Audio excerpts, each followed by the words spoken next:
Imagine standing at the foot of an ancient temple, the air thick with the weight of centuries. Before you, stone creatures with the fierce eyes of lions, the coiled bodies of serpents, and the outstretched wings of eagles seem to breathe silent life into the very rock they are carved from. These are not just decorations, they are guardians. For thousands of years, across every corner of the globe, our ancestors raised magnificent temples and populated them with mythical beasts, eternal sentinels tasked with protecting what was most sacred. These legends carved in stone are a hidden language, a profound narrative waiting to be decoded. They tell us how ancient cultures saw the world, the delicate line between the divine and the earthly, the known and the terrifying unknown. They speak of deep-seated fears, unwavering beliefs, and the universal human longing for safety in an unpredictable world. What if these stone creatures could talk? What stories would they tell about the people who created them, the rituals they witnessed, and the secrets they have kept? In this video, we are going to do just that. Listen. We will embark on an incredible journey from the sun-baked sands of Egypt, where the great Sphinx keeps its eternal watch, to the mist-shrouded jungles of Cambodia, where multi-headed serpents bridge the world of humans and gods.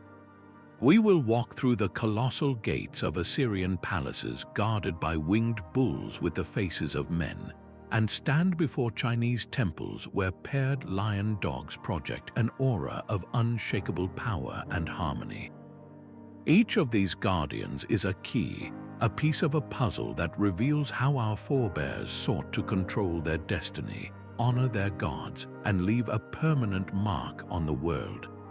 This is more than a history lesson. It is an exploration of the human spirit itself.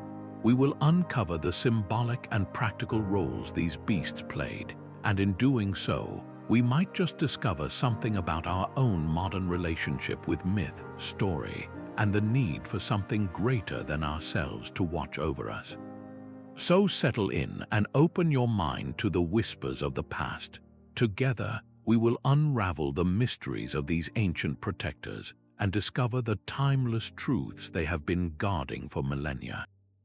To truly grasp the power these stone sentinels held, we must first step into the mindset of the ancient world.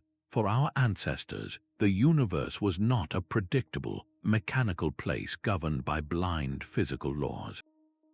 It was a vibrant, living, and often dangerous realm teeming with unseen forces. Spirits dwelled in rivers, demons lurked in the shadows, and the favor of the gods was as essential for survival as rain for the crops.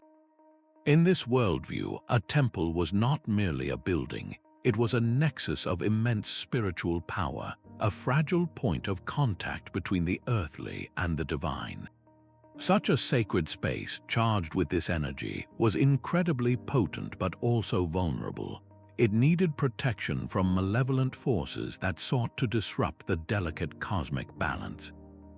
This is where the guardian beasts came in. They were the ultimate security system, but one designed for the soul, crafted from the very earth itself, stone, clay, or metal. They were imbued with a specific, terrifying life. Their purpose was threefold: to ward off evil influences, to protect the sacred knowledge and treasures within, and most importantly, to maintain mat or cosmic order against the ever-threatening chaos. Think of them as divine border guards stationed at the most critical thresholds, the gates of a city, the doors of a temple, the entrance to a tomb. Their very presence defined a boundary, marking the transition from the profane, everyday world into a sanctified space, but their role went beyond simple intimidation. These creatures were deeply symbolic, acting as a complex language in stone. A lion's body might represent brute strength and royal authority, while the wings of an eagle could signify a connection to the heavens and the divine. By combining these attributes into a single, impossible being, ancient artists created the perfect intermediary, a creature that could operate in all realms at once, capable of understanding human fears while enforcing divine will. They were constant, stone-solid reminders that the spiritual world was real, immediate, and actively involved in the fate of the community. Their watchful eyes ensured that those who entered did so with the proper reverence, and their formidable forms offered a profound sense of comfort, a visual promise that the gods were present and their power was being channeled and guarded.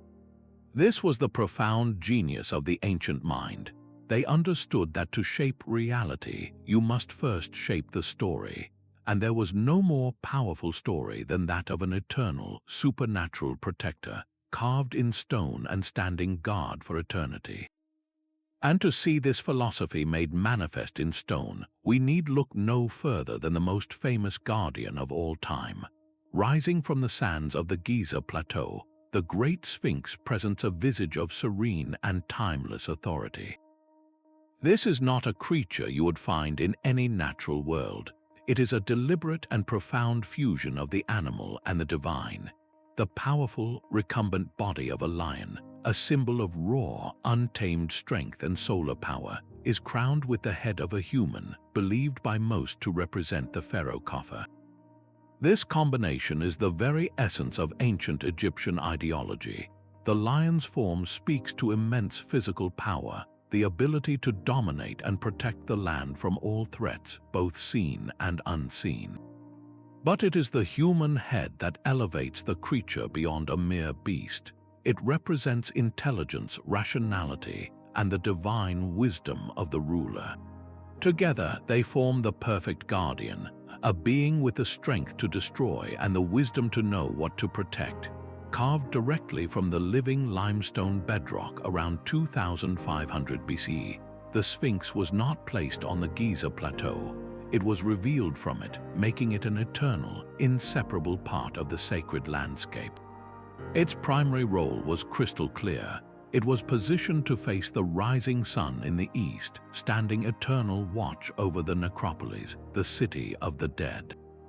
Its gaze was fixed on the horizon, protecting the pharaoh's pyramid complex and ensuring the king's safe passage into the afterlife. It was a spiritual bouncer, repelling evil spirits and hostile forces that might seek to disrupt the pharaoh's journey to become one with the gods. The sheer scale of the monument, over 240 feet long and 66 feet high, was designed to inspire awe and subservience. Anyone approaching would have felt dwarfed, reminded of the pharaoh's godlike status and the immense power of the state religion. But the Sphinx is more than just a symbol of power. It is a monument to the central Egyptian concept of Maat. Maat was the principle of cosmic order, truth, and justice, the very opposite of chaos or Isfet. The Sphinx, in its unwavering, stable presence, was a physical promise that Maat was being upheld. It was a guarantee that the universe was in balance, that the gods were satisfied, and that the natural world would continue its cycles. It stood as a bulwark against the entropy and disorder that the Egyptians feared above all else. Over millennia, the Sphinx has been buried and reclaimed by the desert sands, its nose famously missing, its body weathered and battered. Yet it endures. This resilience itself feels like part of its purpose. It has silently witnessed empires rise and fall, and through it all, it has never abandoned its post. It remains the ultimate symbol of protection, a testament to the ancient Egyptian belief that through stone, symbol, and unwavering faith, eternity itself could be guarded. Now, let's journey from the sands of Egypt to the fertile plains between the Tigris and Euphrates rivers, the heartland of ancient Mesopotamia. Here, a different kind of guardian held sway, one designed to overwhelm the senses and leave no doubt about the power it represented. Imagine approaching the great capital city of an Assyrian king. The path leads you to a massive, fortified gate, the threshold between the outside world and the seat of immense imperial power. And there, flanking the entrance, are the lamassu. These are not merely statues, they are architectural marvels and psychological masterpieces carved from a single, colossal block of alabaster. To stand before one is to feel truly small. They are immense, often standing over 15 feet tall and weighing many tons. Their very scale is a declaration of strength. But it is their form that is so brilliantly conceived. Each lamassu is a breathtaking hybrid, the powerful body of a bull or a lion, embodying unstoppable strength and ferocity.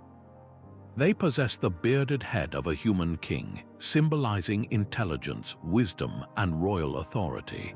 And most strikingly, they are adorned with the grand, sweeping wings of an eagle, representing divine connection and the ability to travel between the earthly and heavenly realms. This combination was intentional and potent. The lamassu was the ultimate all-terrain guardian, a being designed to operate in every conceivable plane of existence.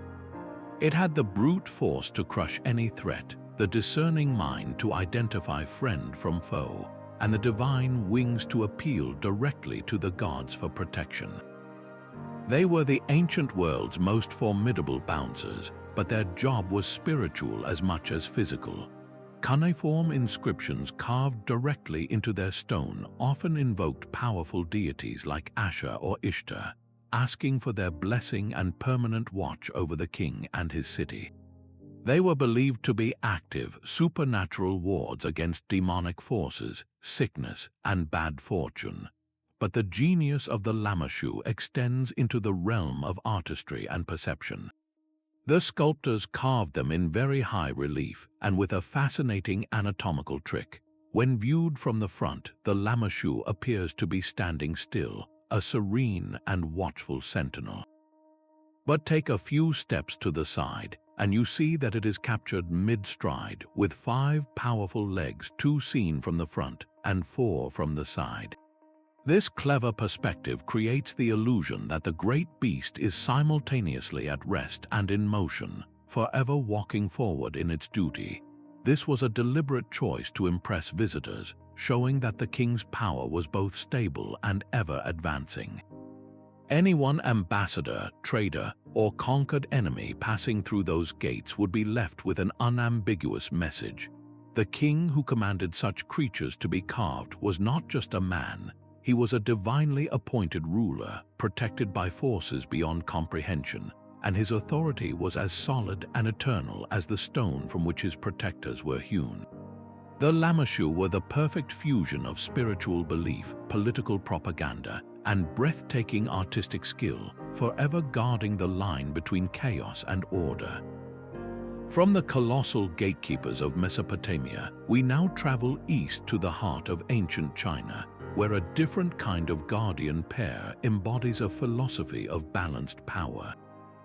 You've likely seen them, even if you didn't know their names, pairs of majestic, stylized lions, often mistakenly called food dogs, flanking the entrances to temples, imperial palaces, and even modern banks and restaurants. These are the Shi or imperial guardian lions, and their story is one of cultural fusion and profound symbolic meaning.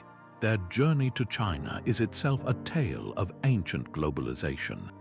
While lions were not native to China, their legend arrived via trade routes from Central Asia and the Middle East, likely along the Silk Road. By the Han Dynasty over 2,000 years ago, these mythical beasts began appearing in art, and they were quickly adopted and completely reimagined by Chinese sculptors to fit a unique worldview.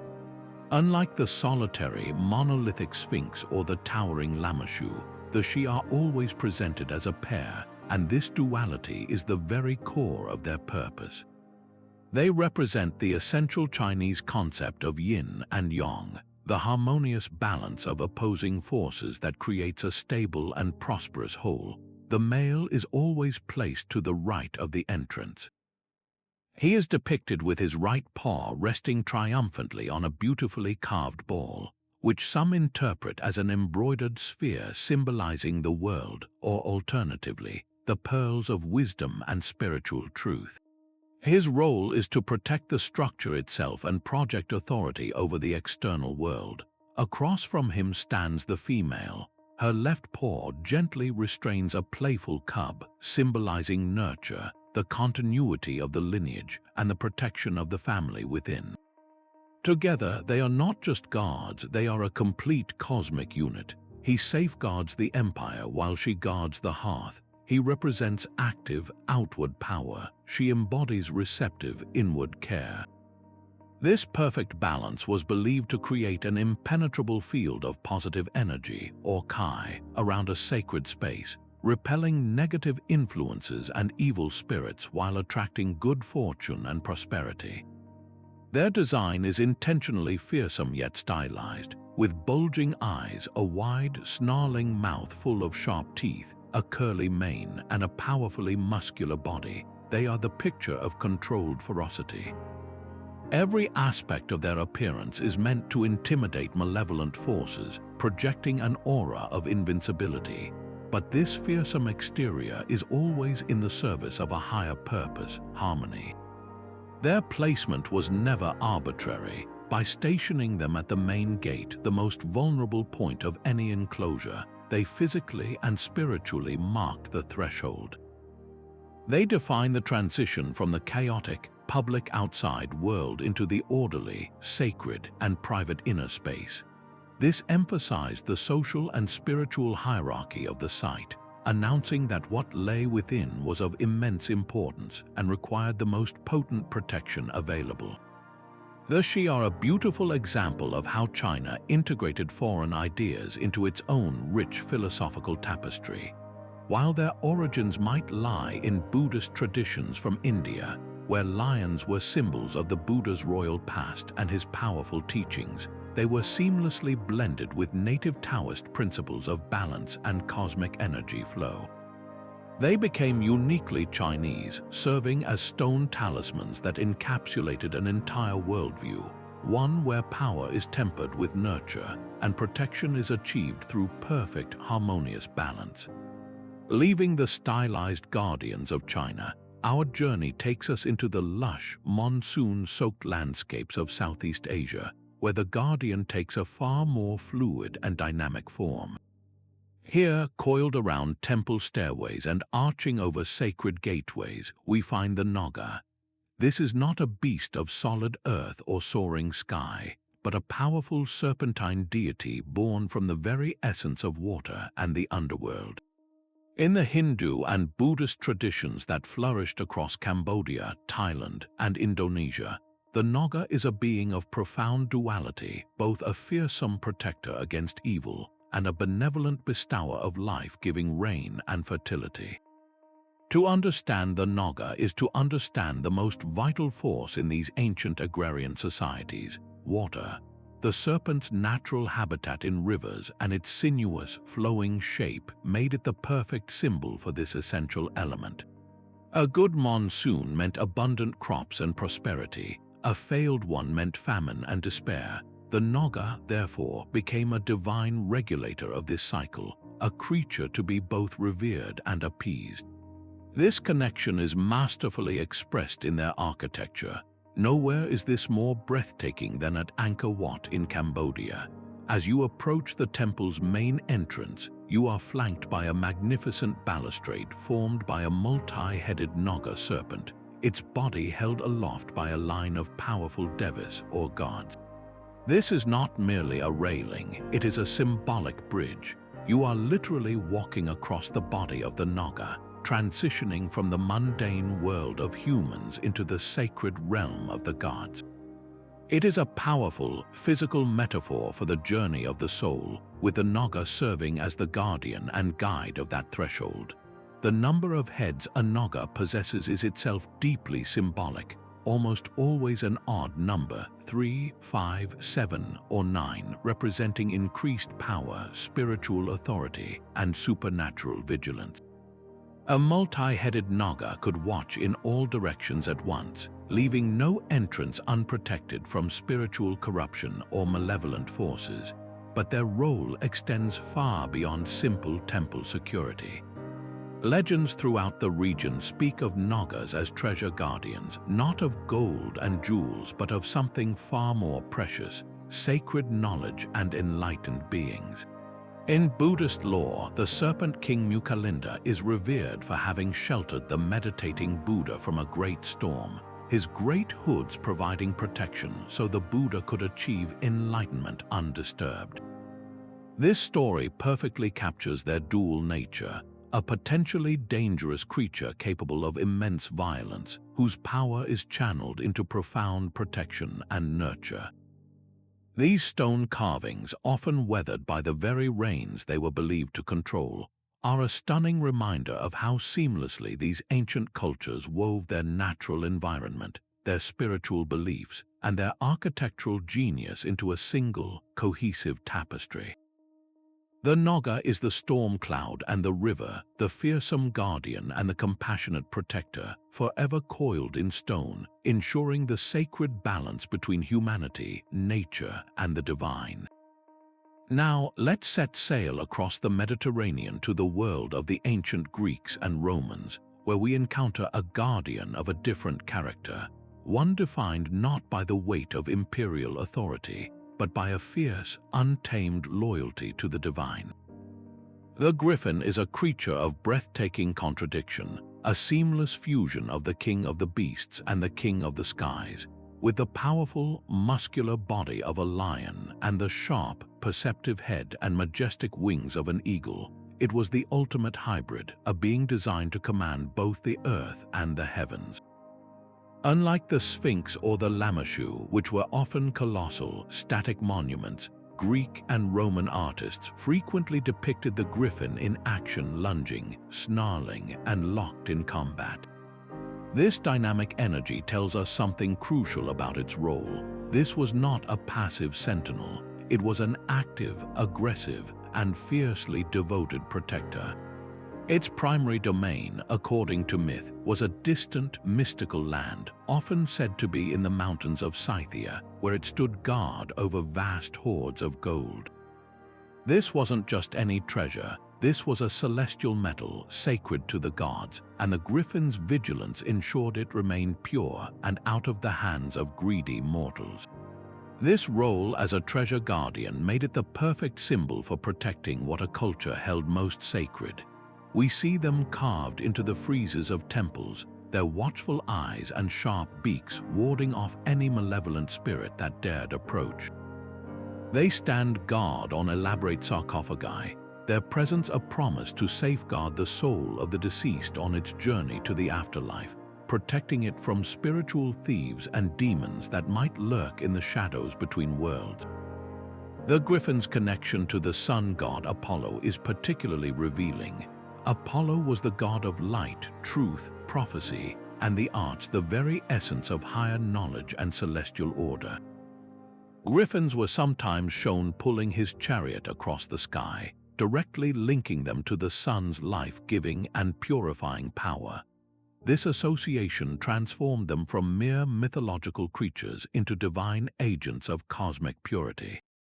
Their eagle eyes could see the absolute truth, piercing through deception and falsehood, while their lion's heart had the courage and strength to enforce that truth. This made them ideal guardians for spaces where the mortal and divine were meant to intersect, the temple where prayers ascended to the gods, the oracle where divine prophecies were received, and the tomb where the soul transitioned to another realm. In these liminal spaces, the griffin was the perfect intermediary.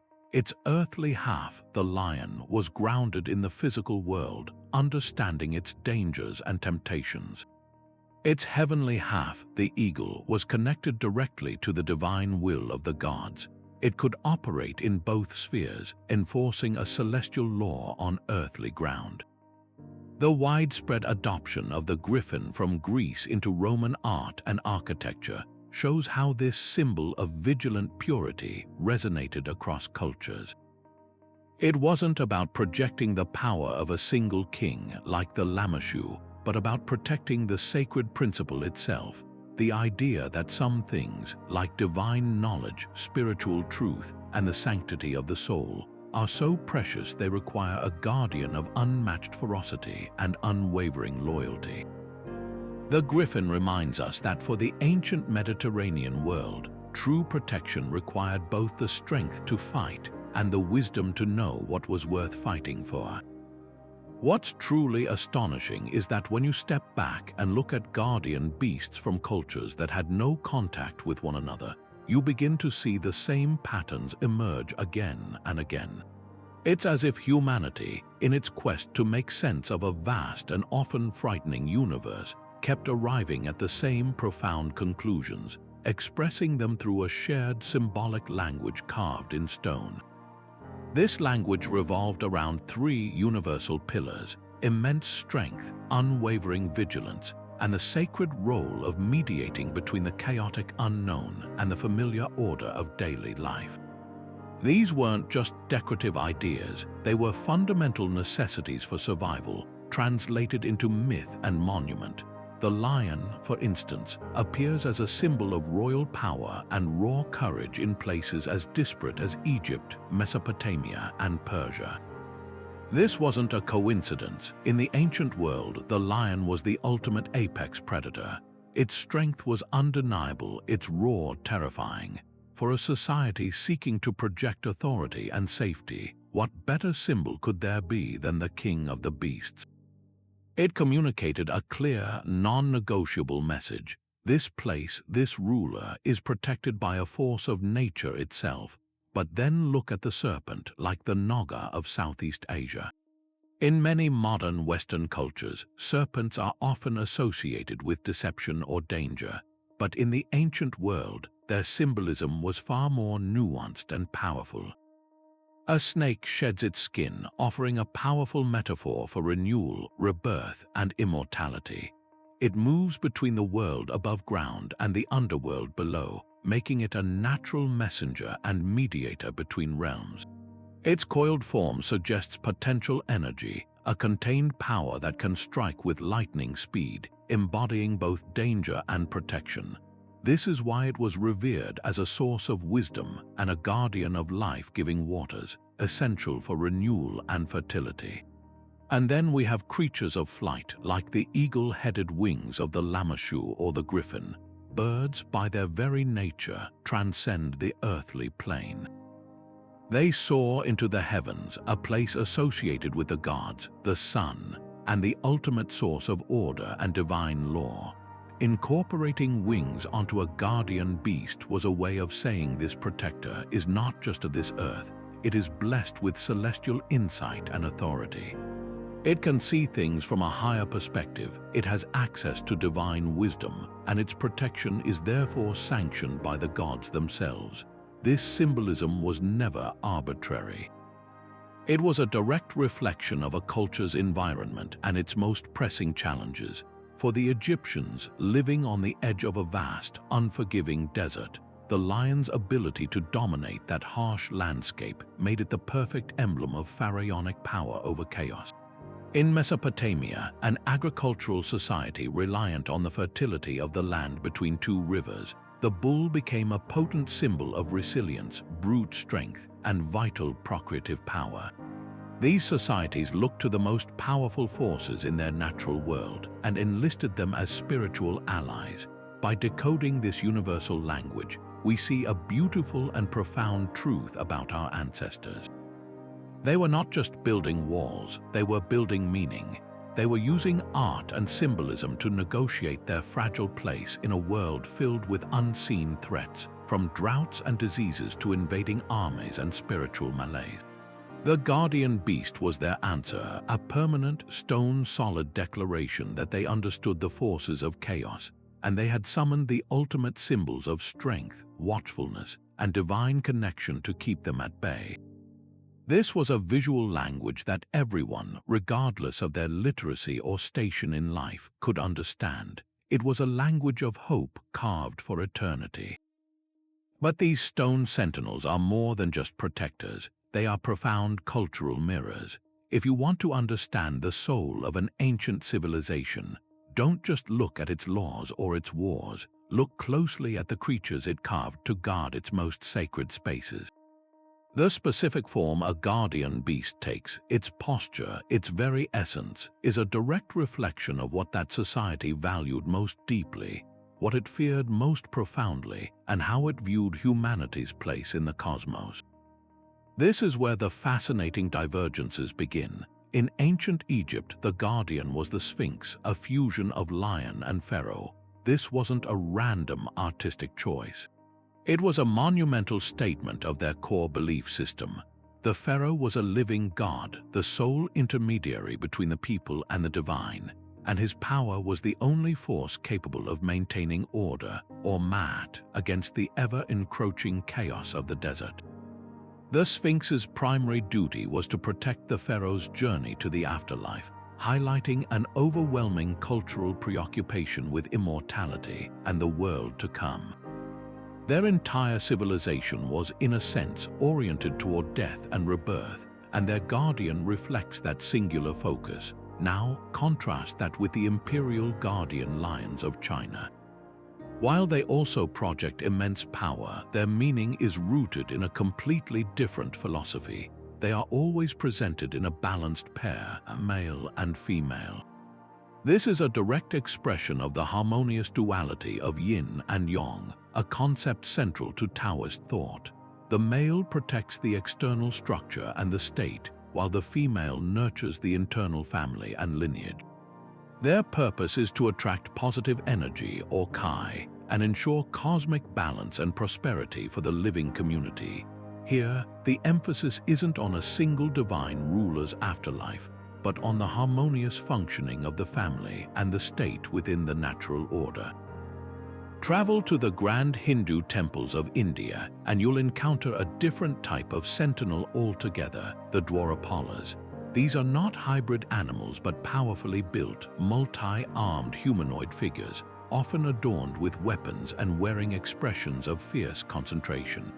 Their human form is key. In Hinduism, the path to the divine is protected by sacred knowledge, and this knowledge is not meant for everyone. It must be earned by those who are spiritually worthy. The Dwarapala's job is to be a spiritual bouncer. Their intimidating presence tests the devotion of the worshipper entering the temple. They represent the Hindu concept of dharma, righteous duty, and moral order. To pass them is to show you are prepared to leave the profane world behind and enter a state of reverence, that you understand the seriousness of the sacred knowledge within. They protect not from physical thieves but from spiritual unpreparedness. And then, far to the north, the Norse people expressed their values through a much starker, more visceral lens. Their world was one of harsh climates, fierce battles, and a deep-seated belief in a glorious but inevitable end, Ragnarok. Their guardians, often carved onto runestones or adorning weapons and ships, were dragons like Nidhogg, who gnawed at the roots of the world tree, or wolves like Fenrir. These were not guardians of peaceful temples but protectors in a more existential sense. A dragon carved on a runestone guarded the memory and legacy of a fallen hero, ensuring his name and deeds would not be forgotten, which was a form of afterlife in itself. A wolf symbol might be invoked for protection in battle, channeling its ferocious, pack-minded nature. These beasts reflect a culture that valued courage, strength, and fame in the face of a predetermined, often brutal destiny. Their protectors are as rugged, fearsome, and unforgiving as the landscape they inhabited. From the divine king of Egypt to the balanced harmony of China, from the righteous duty of India to the fierce legacy of the Norse, each culture sculpted its fears and its ideals into a permanent, watchful form. They ask the same fundamental question: how do we protect what is most sacred? But their answers, carved in stone, are a breathtakingly diverse testament to the rich tapestry of human belief. This seamless fusion of the practical and the spiritual is perhaps one of the most brilliant aspects of these ancient designs. These guardians were never afterthoughts or simple decorations slapped onto a finished building. They were conceived from the very beginning as integral components of the architecture itself, their forms and functions woven into the very fabric of the sacred space. They served a holy trinity of purposes: structural necessity, aesthetic beauty, and profound spiritual meaning. A perfect example of this can be found in the temples of ancient Greece. High up on the eaves of majestic structures like the Parthenon, you would find intricately carved marble waterspouts, often shaped into the gaping mouths of lions or the fearsome visages of mythical monsters. These were the precursors to the gargoyles of medieval Europe. Their job was intensely practical: to channel torrents of rainwater away from the temple's delicate walls and foundations during a storm, protecting the sacred structure from erosion and water damage. But the ancient Greeks, in their wisdom, refused to let this be a merely utilitarian feature.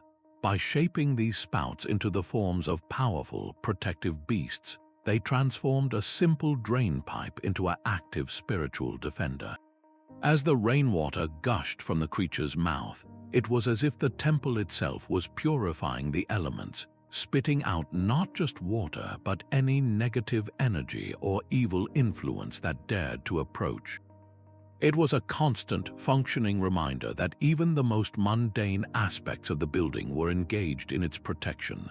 This same principle of multi-layered meaning appears on the other side of the world, in the grand stepped pyramids of the Maya.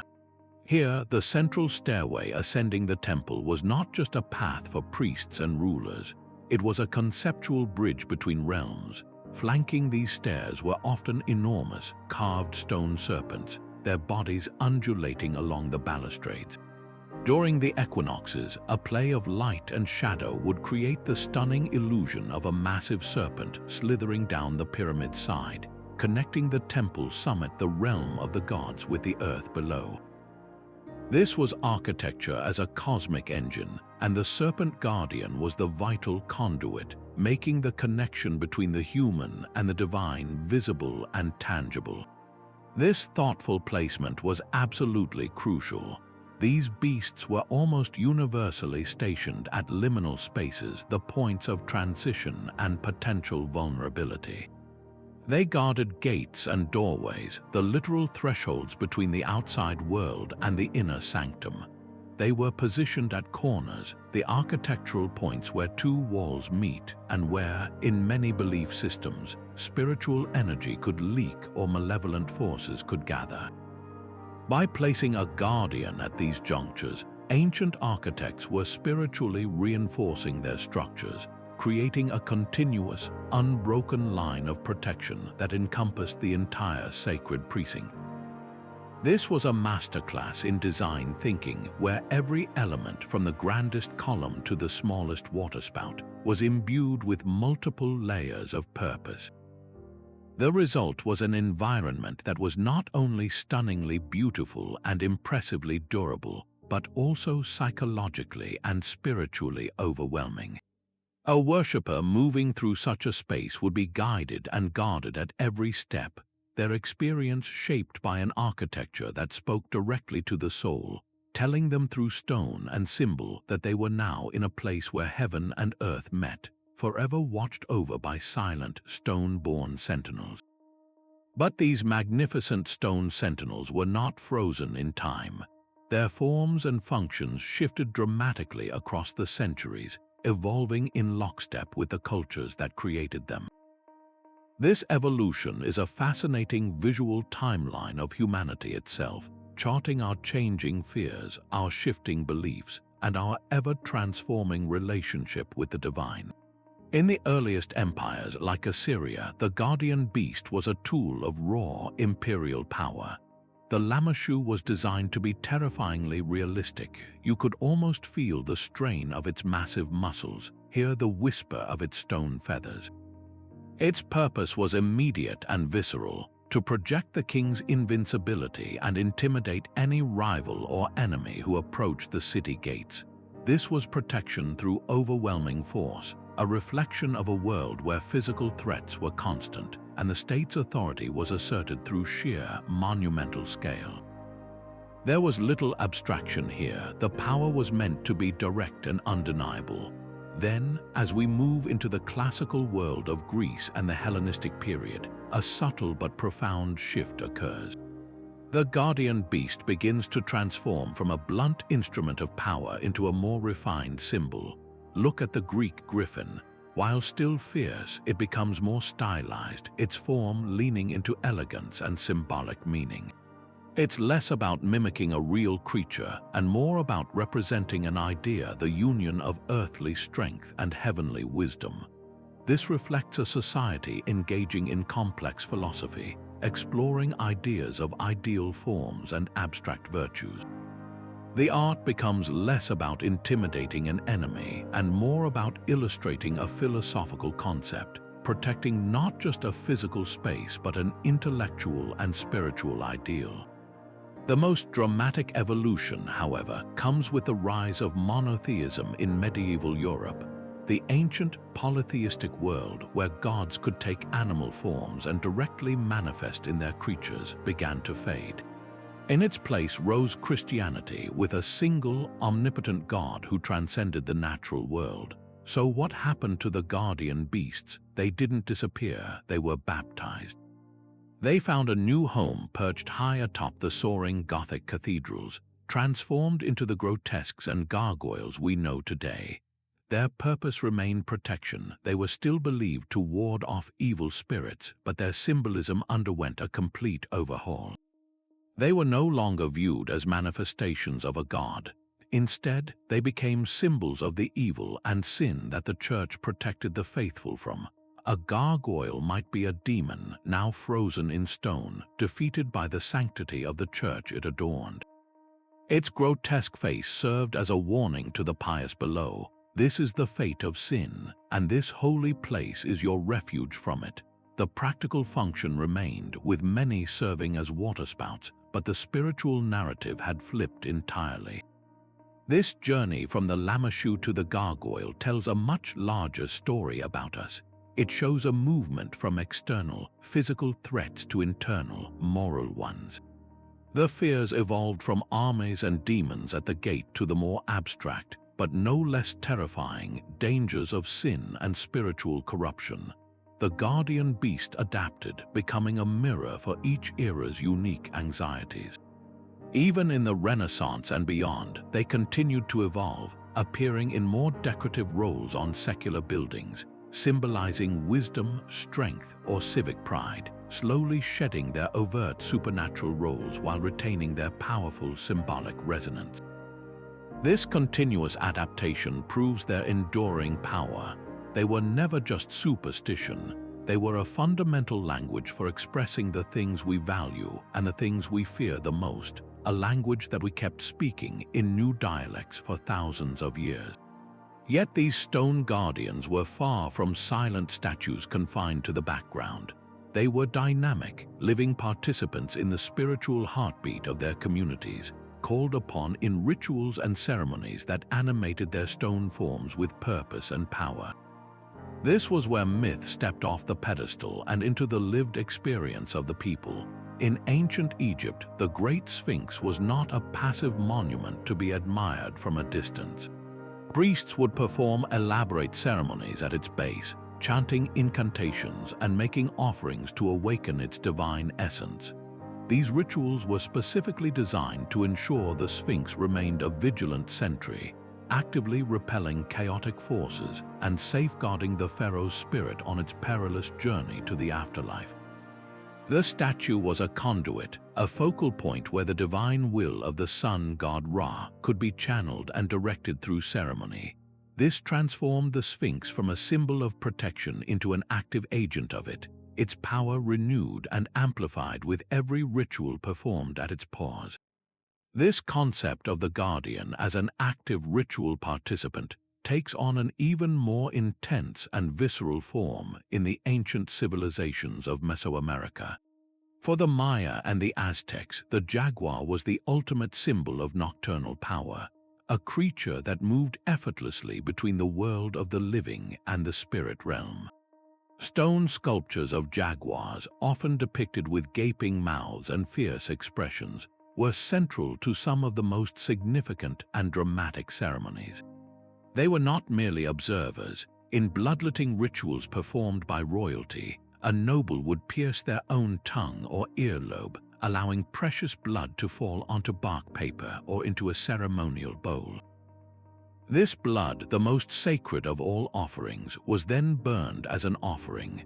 The rising smoke was believed to carry the essence of the sacrifice directly to the gods, but it was the jaguar guardian that acted as the intermediary. Its stone form was thought to channel this potent energy, transforming the act into a powerful prayer for protection, fertility, and the continued stability of the cosmos. The jaguar's fierce nature was the key. It had the spiritual strength to handle such a powerful transaction and defend the resulting blessing. Traveling to the Hindu temples of India and Southeast Asia, we see a different but equally vital ritual relationship, one tied to the cycles of nature and community well-being. During annual festivals like Nag Panchami, the magnificent Naga carvings that line temple stairways become the center of intense devotion. Offerings of milk, flowers, and sweets are carefully placed before their stone hoods. These are not simple acts of decoration, they are direct appeals to the serpent deities themselves. The people are asking the Nagas to use their power over water to bring the life-giving monsoon rains, to protect the community from droughts and floods, and to ward off illnesses like snake bites. The ritual brings the entire community together, reinforcing a shared identity and a collective hope for the future. The Naga is the honored guest at this festival, its stone coils believed to hold the very real power to grant these requests.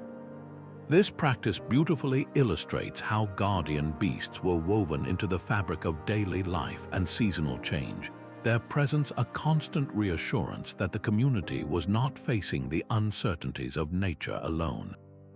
This ritualistic engagement reveals a crucial truth that we in the modern world can easily overlook. For these ancient cultures, the line between symbol and reality was beautifully and powerfully blurred. The guardian beast was both a representation of a divine principle and the very embodiment of that principle, a ceremony performed before it was not a one-sided act of hope. It was a transaction, a collaboration between the human and the divine, with the stone creature as the essential point of contact. This repeated engagement through chanting, offerings, and sacrifices did more than just ask for favors. It continually reinforced the importance of the guardian in the communal mind. With every ritual, its story was retold, its power was reaffirmed, and its role as protector was deepened. These ceremonies were the lifeblood that flowed through the stone, ensuring that the guardian never became a forgotten relic but remained a vibrant, active, and utterly essential member of the community, watching over not just a physical space, but the very lives and hopes of the people who lived within its shadow. Now, let's step beyond the stone and into the minds of the people who walked in the shadow of these colossal protectors.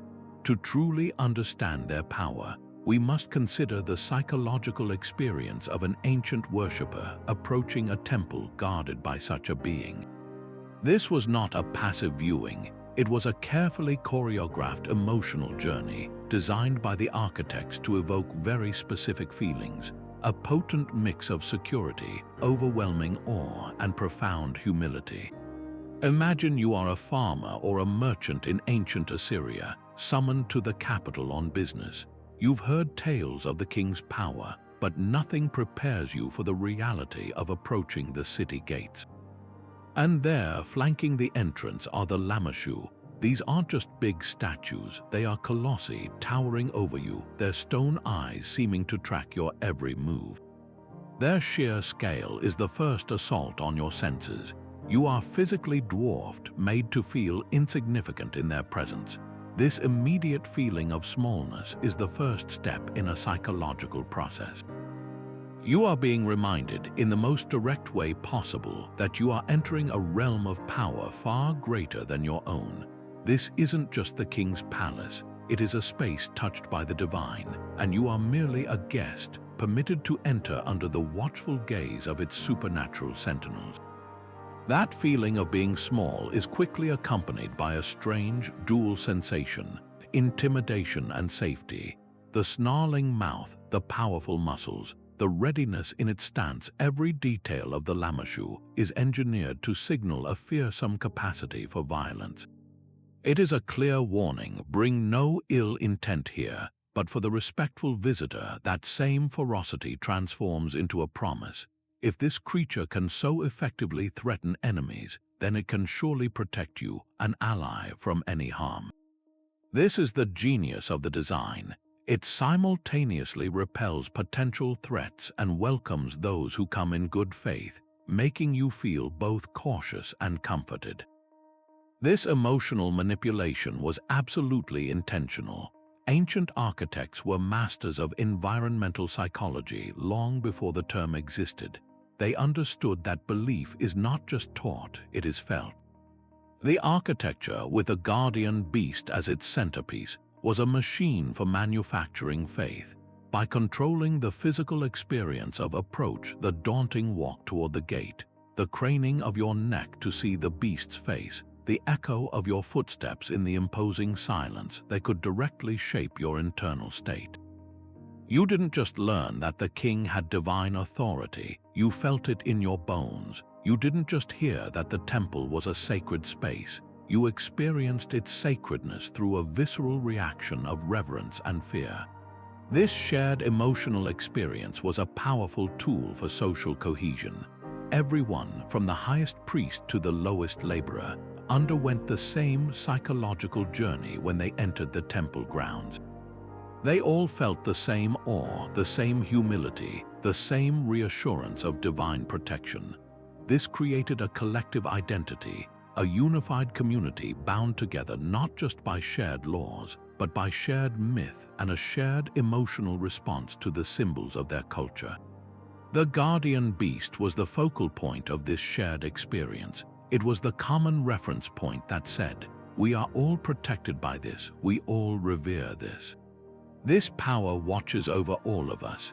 In a world without mass media, these stone sentinels were the most effective propaganda and the most profound spiritual anchors imaginable.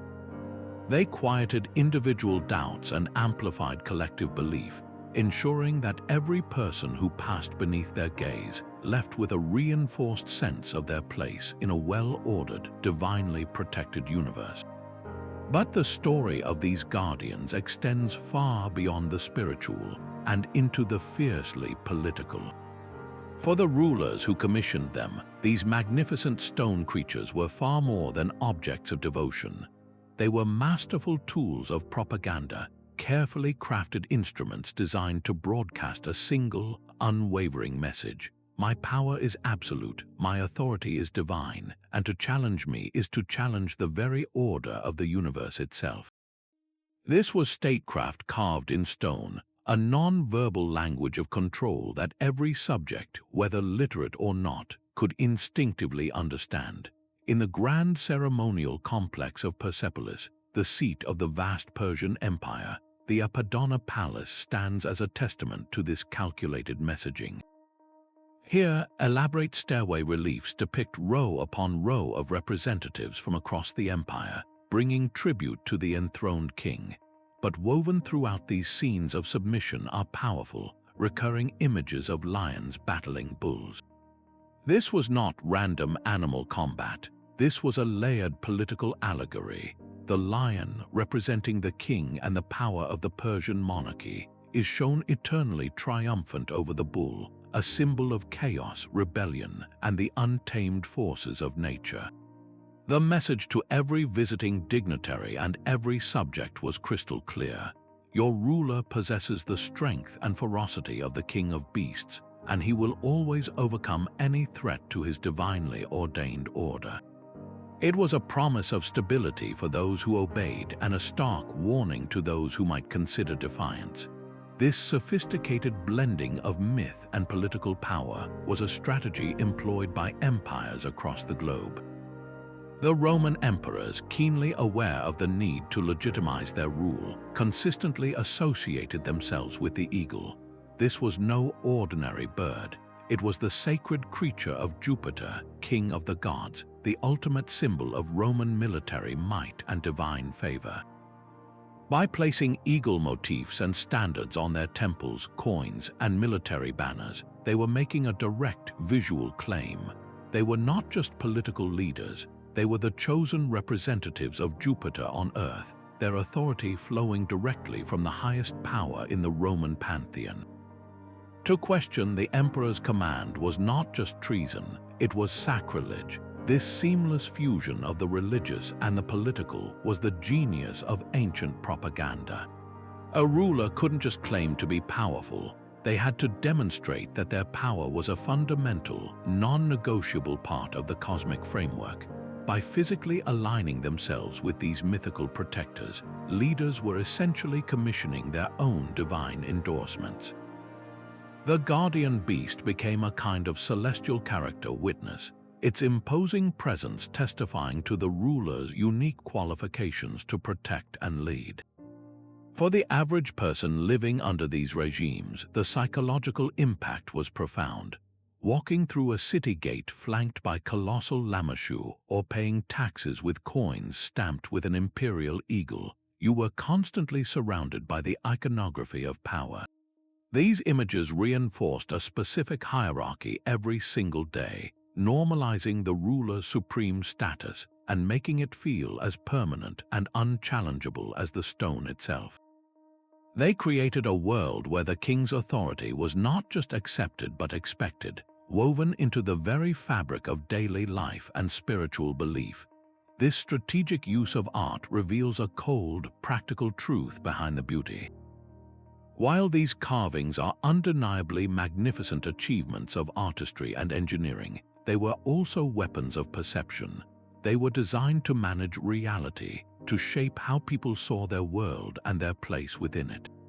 The ruler was not just a man, he was the guardian of the people, and the stone beasts were his loyal lieutenants, their silent roars echoing a single, perpetual command: obey.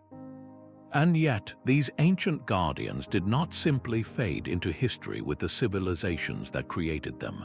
Their powerful forms and enduring symbolism escaped the confines of ruined temples and found a vibrant, unexpected afterlife, seamlessly weaving themselves into the very fabric of our modern world. This is not a story of dusty relics, but of living archetypes that continue to resonate, proving that the human need for protectors, for symbols of strength and mystery, is as potent today as it was thousands of years ago. You can see their influence everywhere, from the books we read to the cities we inhabit. The Great Sphinx of Giza, for instance, has transcended its original role as a tomb guardian to become a global icon of enigmatic wisdom. It is the star of countless adventure films, the centerpiece of complex riddles in video games, and a universal shorthand for an ancient, unsolvable mystery. Its very image activates a part of our imagination that yearns for the profound and the puzzle, a direct inheritance from its original purpose to guard secrets of the afterlife. Similarly, the Chinese food dogs have journeyed from imperial palace gates to suburban gardens and corporate entryways all over the world. While their original spiritual significance might be diluted for some, their core function remains remarkably intact. People still place them at thresholds, not necessarily to ward off literal demons, but to project an aura of stability, success, and protection.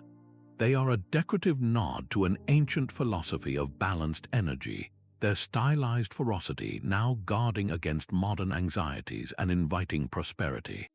This adaptation shows how these symbols are incredibly flexible, retaining their essential meaning while fitting comfortably into new contexts. Nowhere is this renaissance more apparent than in the explosive popularity of fantasy literature and cinema.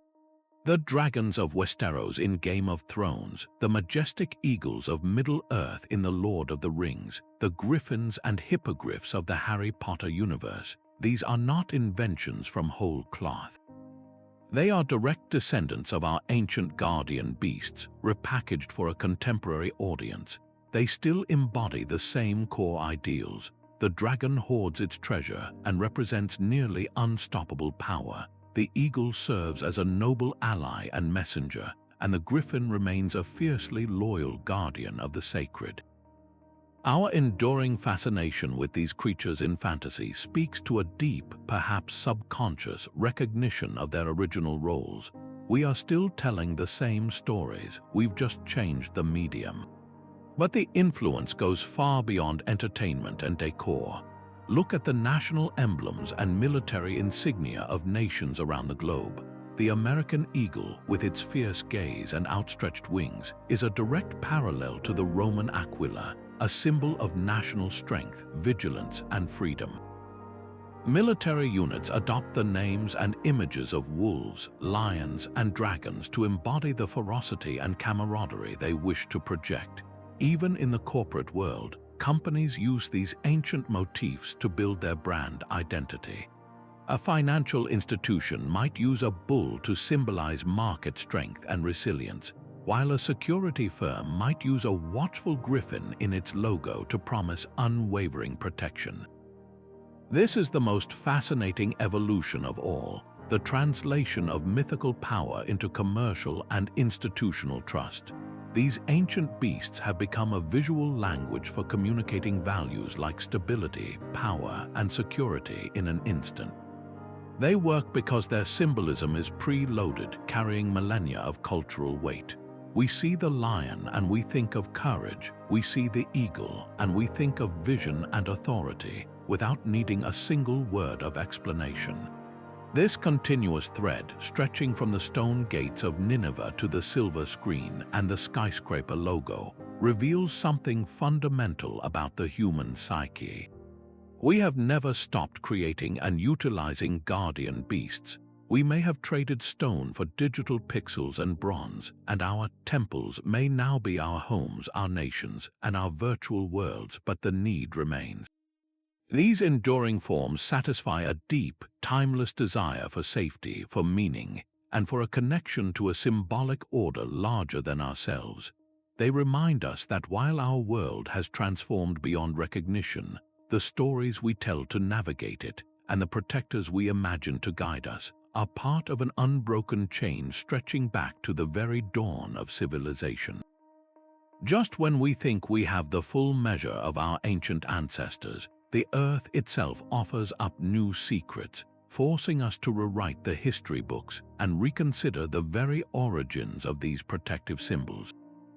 Recent archaeological discoveries are like keys turning in long-lost locks, opening doors to a much deeper and more complex understanding of why these guardian beasts were created and what they truly meant.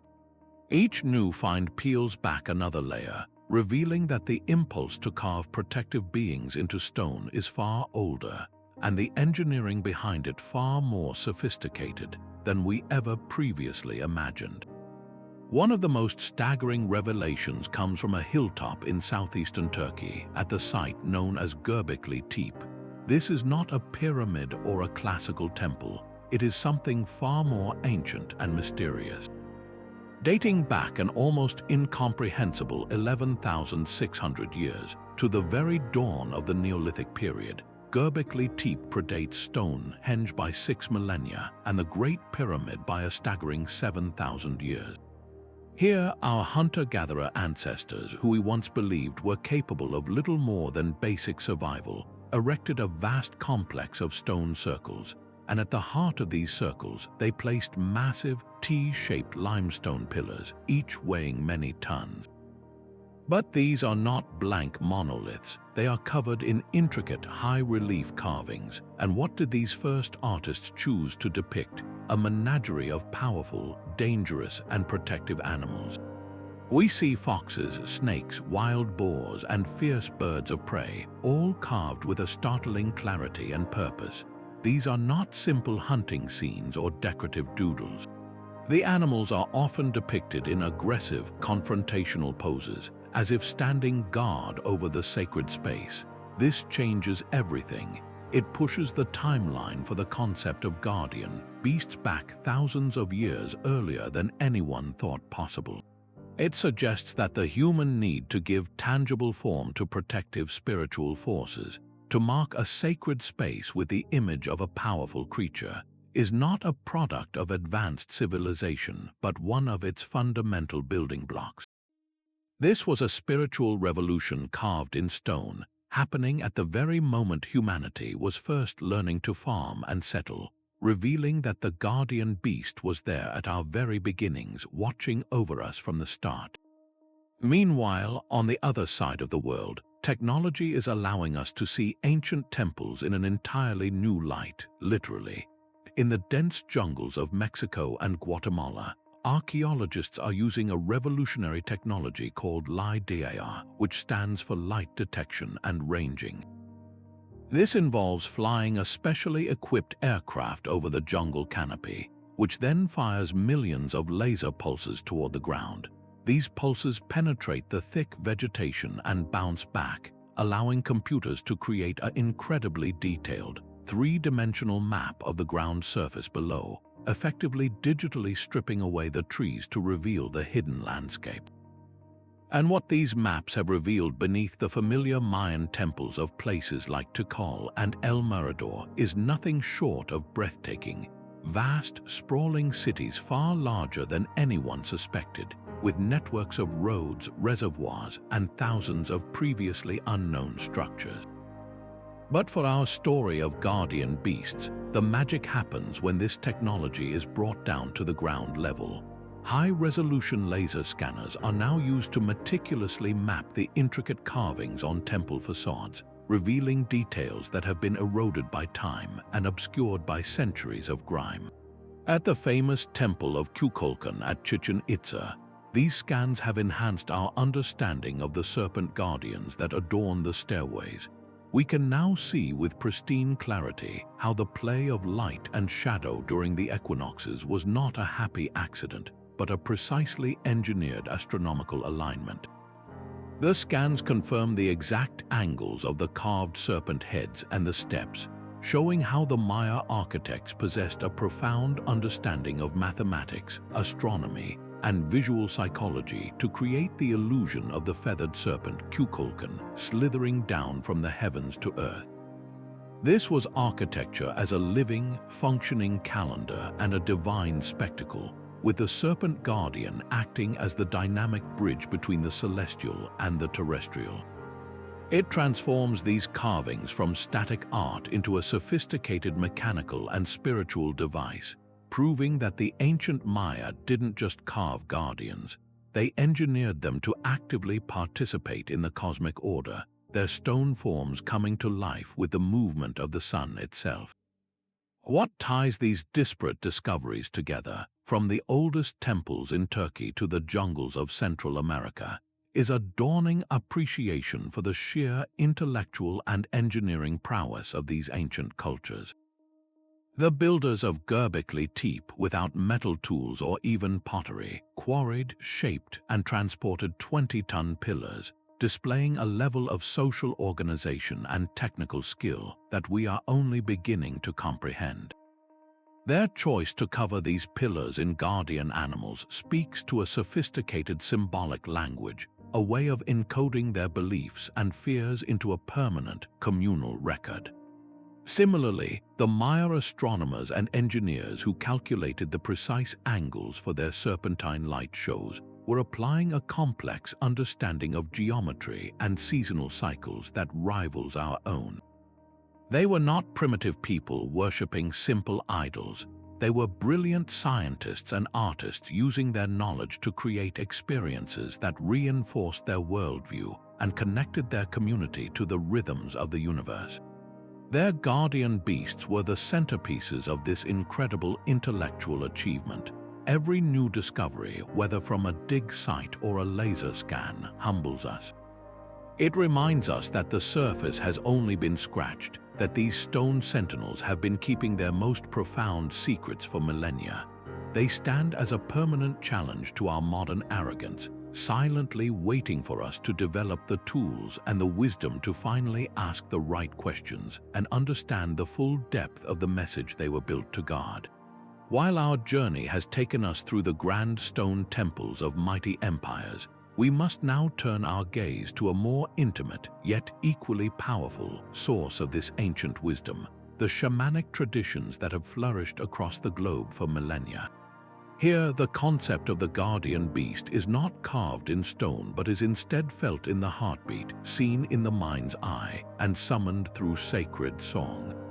In these animistic worldviews where every rock, river, and tree is imbued with spirit, the shaman acts as a bridge between the human community and the unseen forces of nature. And their most essential allies on these perilous spiritual journeys are the guardian beasts, the spirit animals that offer their power, protection, and profound wisdom. This is not about architecture, it is about direct personal connection. A Siberian shaman, for instance, preparing for a healing ritual in the vast frozen taiga, might call upon the spirit of the bear. They don't pray to a statue, they become the bear in their dance, channeling its immense strength and maternal ferocity to create a circle of safety around the ceremonial ground, a barrier against malicious spirits that might disrupt the work. Similarly, they might invoke the eagle, not for its stone wings on a palace gate, but for its piercing vision that can see across great distances and into the hidden truths of the human heart, guiding the shaman through the layered realms of the spirit world. These animal allies are not symbols, they are considered real, conscious partners, their essence invoked through drumming, chanting, and deep trance states. They are the original guardians, the templates from which the great stone sentinels were perhaps unconsciously derived. This creates a stunning and profound parallel.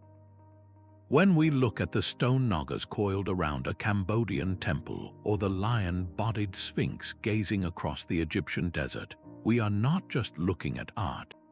We are looking at the fossilized imprint of a shamanic impulse. These magnificent carvings are the fixed, permanent, and communal version of the shaman's personal spirit ally. The temple itself becomes a permanent, immovable portal to the spirit world, much like the shaman in a trance state becomes a temporary, living portal.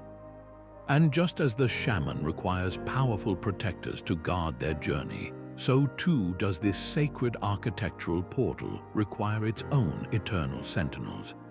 The stone beast is the anchor, the physical representation of that spiritual agreement, making the protective power available to the entire community, not just a single mediator. It externalizes the internal, giving form to a force that is otherwise felt only by the practitioner. This reveals a breathtaking cross-cultural truth. Whether in the nomadic tent of a Siberian shaman or the sun-baked plaza of a Mayan city-state, humanity has consistently looked to the animal kingdom for models of power, purity, and protection. There is a deep, intuitive recognition that animals possess qualities we need: the bear's strength, the eagle's sight, the serpent's capacity for rebirth. We seek to ally ourselves with these forces, to borrow their essence for our own spiritual survival. In shamanic traditions, this alliance is personal and experiential. In organized state religions, it becomes institutionalized and carved into the very landscape. But the root desire is identical: to harness the primal power of the natural world to guard what we hold most sacred. Understanding this shamanic thread fundamentally enriches our appreciation of those ancient temples. It allows us to see them not as cold, silent museums, but as buzzing spiritual engines. The Naga balustrade at Angkor Wat is no longer just a beautiful railing. It is a coiled serpent spirit, its energy palpable and active, its presence as real to a devout worshipper as the bear spirit is to the Siberian shaman. The temple was never meant to be an empty building. It was designed to be a concentrate of spiritual power, a place where the veil between worlds was thin. And the guardian beasts stationed at its gates were the essential stewards of that power. They regulated the flow of energy, ensuring that only those with the right intention could enter, and that the sacred space within remained unpolluted by the chaos of the outer world. They were the bouncers for the divine. Their stone forms a focal point for a belief system that stretches back to the very dawn of human spirituality. This connection suggests that the impulse to build these colossal stone monuments may have grown from a much older, more widespread seed of shamanic practice. The first spiritual experiences were likely personal and ephemeral, happening in forests and caves. The temple, with its guardian beasts, can be seen as humanity's ambitious attempt to build a house for that elusive magic, to make the temporary permanent, and to offer every member of the community a chance to stand at the threshold of the spirit world, forever guarded by allies of stone and soul. But the story of these guardians was never confined to silent stone alone. For every magnificent carving that has endured the centuries, there were 1,000 stories whispered around campfires, sung by traveling bards, and passed from grandparent to child. This rich world of folklore and oral tradition is where these stone sentinels truly came to life, their legends growing and evolving with each telling, adding layers of personality, purpose, and moral meaning that the cold rock could only hint at. These spoken stories were the vital lifeblood that connected the community to the monument, transforming a static sculpture into a being with a history, a temperament, and a role in the daily spiritual landscape. In Japan, the formidable komainu, those paired lion-dog statues guarding shrine entrances, are far more than impressive decorations. The folklore tells us that as the sun sets and the temple grounds grow quiet, these stone creatures stir to life. Their stone skin grows warm, their chests begin to rise and fall with breath, and they pad silently through the sacred precincts on their nightly patrols. They are not just symbols of protection, they are active, vigilant guardians, using senses beyond our own to detect and repel any malevolent spirit that dares to cross the boundary after dark. This belief adds a dynamic, living dimension to their presence. A visitor leaving an evening prayer might offer a respectful nod to the statues, not as inanimate objects, but as conscious protectors beginning their most important shift. This oral tradition explains their purpose in a way that mere placement cannot. They are the eternal night watch, the reason the sacred space remains pure and safe until dawn. Across the world, in the misty highlands and deep forests of Celtic Europe, a different kind of guardian beast stalks the oral traditions, the dragon. But these are often not the destructive, hoarding monsters of later medieval tales. In their earliest Celtic incarnations, dragons are deeply tied to the very land itself, acting as guardians of sacred hills, hidden springs, and most famously, immense treasures of both the material and spiritual kind. These narratives are steeped in a palpable sense of place. A particular rocky crag or a gnarled, ancient oak tree might be pointed out as the lair of such a beast, its physicality weaving the legend directly into the local geography. The treasure it guards is rarely just gold and jewels. It is often something far more precious, the sovereignty of the land, the wisdom of the ancestors, or the spiritual well-being of the people. The story of the Welsh dragon, a red serpent battling a white one beneath the hill of Dinas Imrais, is a powerful allegory for the struggle for tribal dominance and the health of the kingdom. These tales almost always carry a crucial moral lesson for those who would listen. They teach the consequences of greed, hubris, and disrespect for the sacred. A foolish, arrogant knight who seeks to slay a dragon for mere glory often meets a grim end, while a humble, pure-hearted hero who approaches with respect might be rewarded or at least allowed to pass unharmed. The story is a warning. The Guardian does not distinguish between physical and spiritual violation. Its duty is absolute. This beautiful interplay between the spoken story and the carved stone is what creates a complete cultural understanding. The monument provides a permanent, tangible focus for belief, a place to gather, to worship, to physically see the protector. But it is the oral tradition that supplies the heartbeat. It answers the questions that the stone leaves unanswered. Why is this creature here? What does it do when we're not looking? What happens if we fail to show it respect? A Naga carving on a temple wall is impressive, but the accompanying folktale about a village that prospered after offering it milk during a drought, or a thief who was struck ill after defacing it, gives the carving its power and relevance to daily life. These stories provide the essential context, the narrative glue that binds the community to the symbol across generations. They are the mechanism through which the values of the culture, respect for nature, reverence for the sacred, the importance of community over individual greed, are transmitted and reinforced. The grandmother telling her granddaughter the story of the Kamanu coming to life is not just sharing a fun superstition. She is imparting a deep-seated respect for the shrine and the traditions it represents. She is teaching her to see the world as a place where the spiritual is real and active, watched over by powerful allies. This is how stories gave life to stone.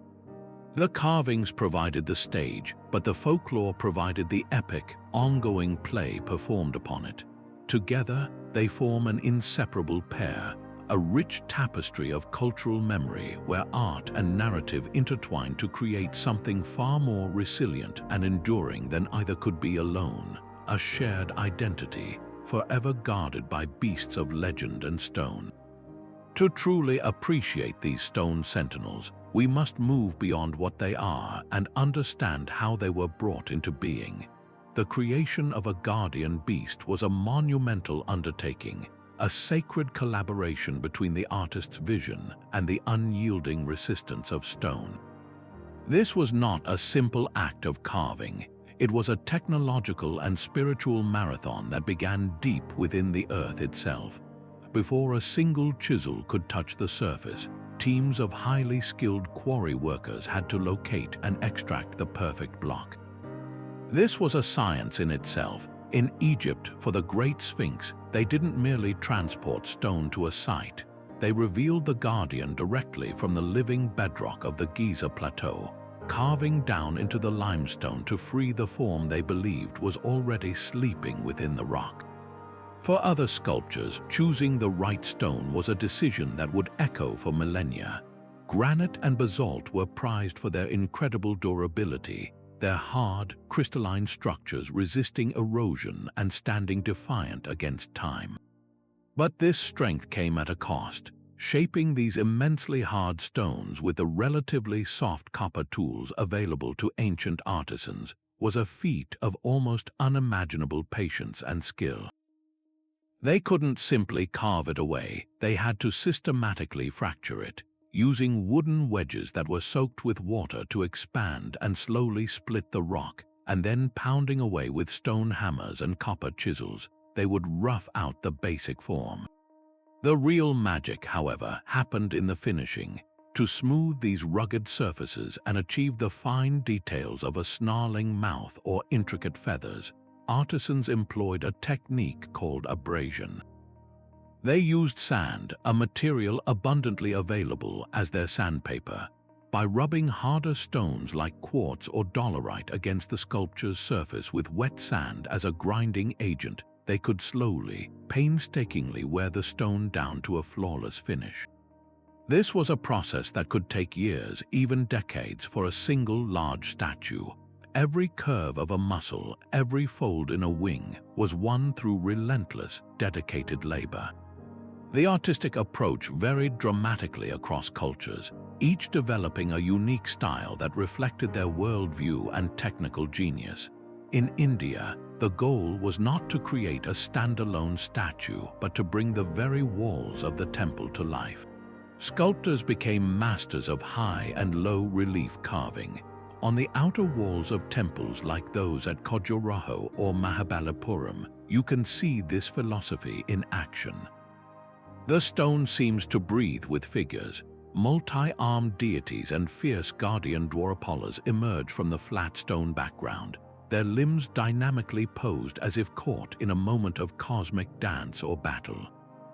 The artists used deep undercutting to make these figures appear almost fully three-dimensional, creating dramatic shadows that shift with the sun, giving the illusion of movement and emotion. The depth of the carving was a language in itself. The more important the divine figure, the more it was liberated from the stone, asserting its presence and power. Contrast this with the Mesopotamian approach to the lamassu. Here, the challenge was different. These colossal figures were architectural elements, integral to the gateways they guarded. The sculptors had to make them appear imposing from two distinct viewpoints. From the front, the lamassu stands serenely, a symbol of stable, watchful power. But from the side, it is captured mid-stride, a creature of active, advancing force. This was achieved through a brilliant anatomical trick, endowing the creature with 5 legs. This wasn't a mistake, it was a sophisticated understanding of perspective, designed to convey 2 messages simultaneously to anyone approaching the gate: a message of stability and one of unstoppable motion, a psychological masterpiece carved in alabaster. Perhaps the most startling revelation for a modern viewer is that the serene, monochromatic stone we see today is a pale ghost of the original. We have been conditioned by centuries of weathering to see classical sculpture in pure white marble and ancient statues in bare granite, but this is a complete misconception. The ancient world was a riot of color. The use of polychromy, painting on sculpture, was ubiquitous and essential. Those pristine white Greek marbles were once adorned with vibrant ochres, brilliant blues made from lapis lazuli, and rich reds from cinnabar. The Great Sphinx of Giza shows traces of residual red pigment on its face, suggesting it was once brightly painted. This practice transformed the stone from an impressive representation into a terrifyingly lifelike entity. Eyes inlaid with crystal or colored stone would have seemed to follow you. Gilded details on wings or headdresses would have glittered ferociously in the sun. The vibrant paint served to clarify details from a distance, making the expressions of the guardians more legible and their symbolic attributes, like the specific colors of a deity, immediately recognizable to worshippers. This lifelike appearance was crucial to their function. A guardian beast needed to feel not just symbolic, but alarmingly real, as if it could, at any moment, snap its stone jaws or beat its painted wings. The fact that this paint has almost entirely faded away over the centuries has unfortunately stripped these creatures of a key layer of their power and intention, leaving us with silent, stoic monuments when they were originally designed to be vibrant, awe-inspiring, and shockingly present beings. Ultimately, the immense effort poured into every technical detail, from quarrying to polishing to painting, reveals a profound truth about these ancient cultures. The creation of a guardian beast was far more than a construction project or an artistic commission. It was a sacred act, a form of devotion in itself. Countless hours spent grinding away with sand and water, the meticulous inlaying of a precious stone for an eye, the careful application of rare pigments, these were not done for glory or profit. They were acts of piety. The artisans were not just builders, they were intermediaries, channeling divine will into a tangible form that could protect and serve the community. The value was placed not on speed or efficiency, but on permanence and perfection. They were building for the gods and for eternity. This mindset explains why these sculptures have endured for thousands of years. They were made with a level of care and dedication that is almost foreign to our modern, industrialized world. Every stroke of the abrasive, every tap of the chisel, was a prayer made physical, a permanent investment of human spirit into stone, ensuring that the guardian would keep its watch, not just for a lifetime, but for countless generations to come. And if you think the power of these guardians was confined to the earth, think again. Their stone gaze often extended far beyond the temple walls, reaching up into the heavens themselves. For many ancient cultures, the architecture of their sacred spaces was a deliberate reflection of the cosmos, and the guardian beasts were the critical anchors in this celestial blueprint. They were not just protectors of physical thresholds, but also sophisticated astronomical markers, designed to synchronize human life with the grand, predictable cycles of the sun, moon, and stars. This connection reveals a breathtaking level of scientific understanding and a profound desire to embed their spiritual beliefs within the very fabric of the universe. The most famous and dramatic example of this is found at the Great Mayan Pyramid of Chichen Itza, known as El Castillo. This structure is a masterpiece of architectural astronomy, and its primary guardian is the feathered serpent god Kukulkan.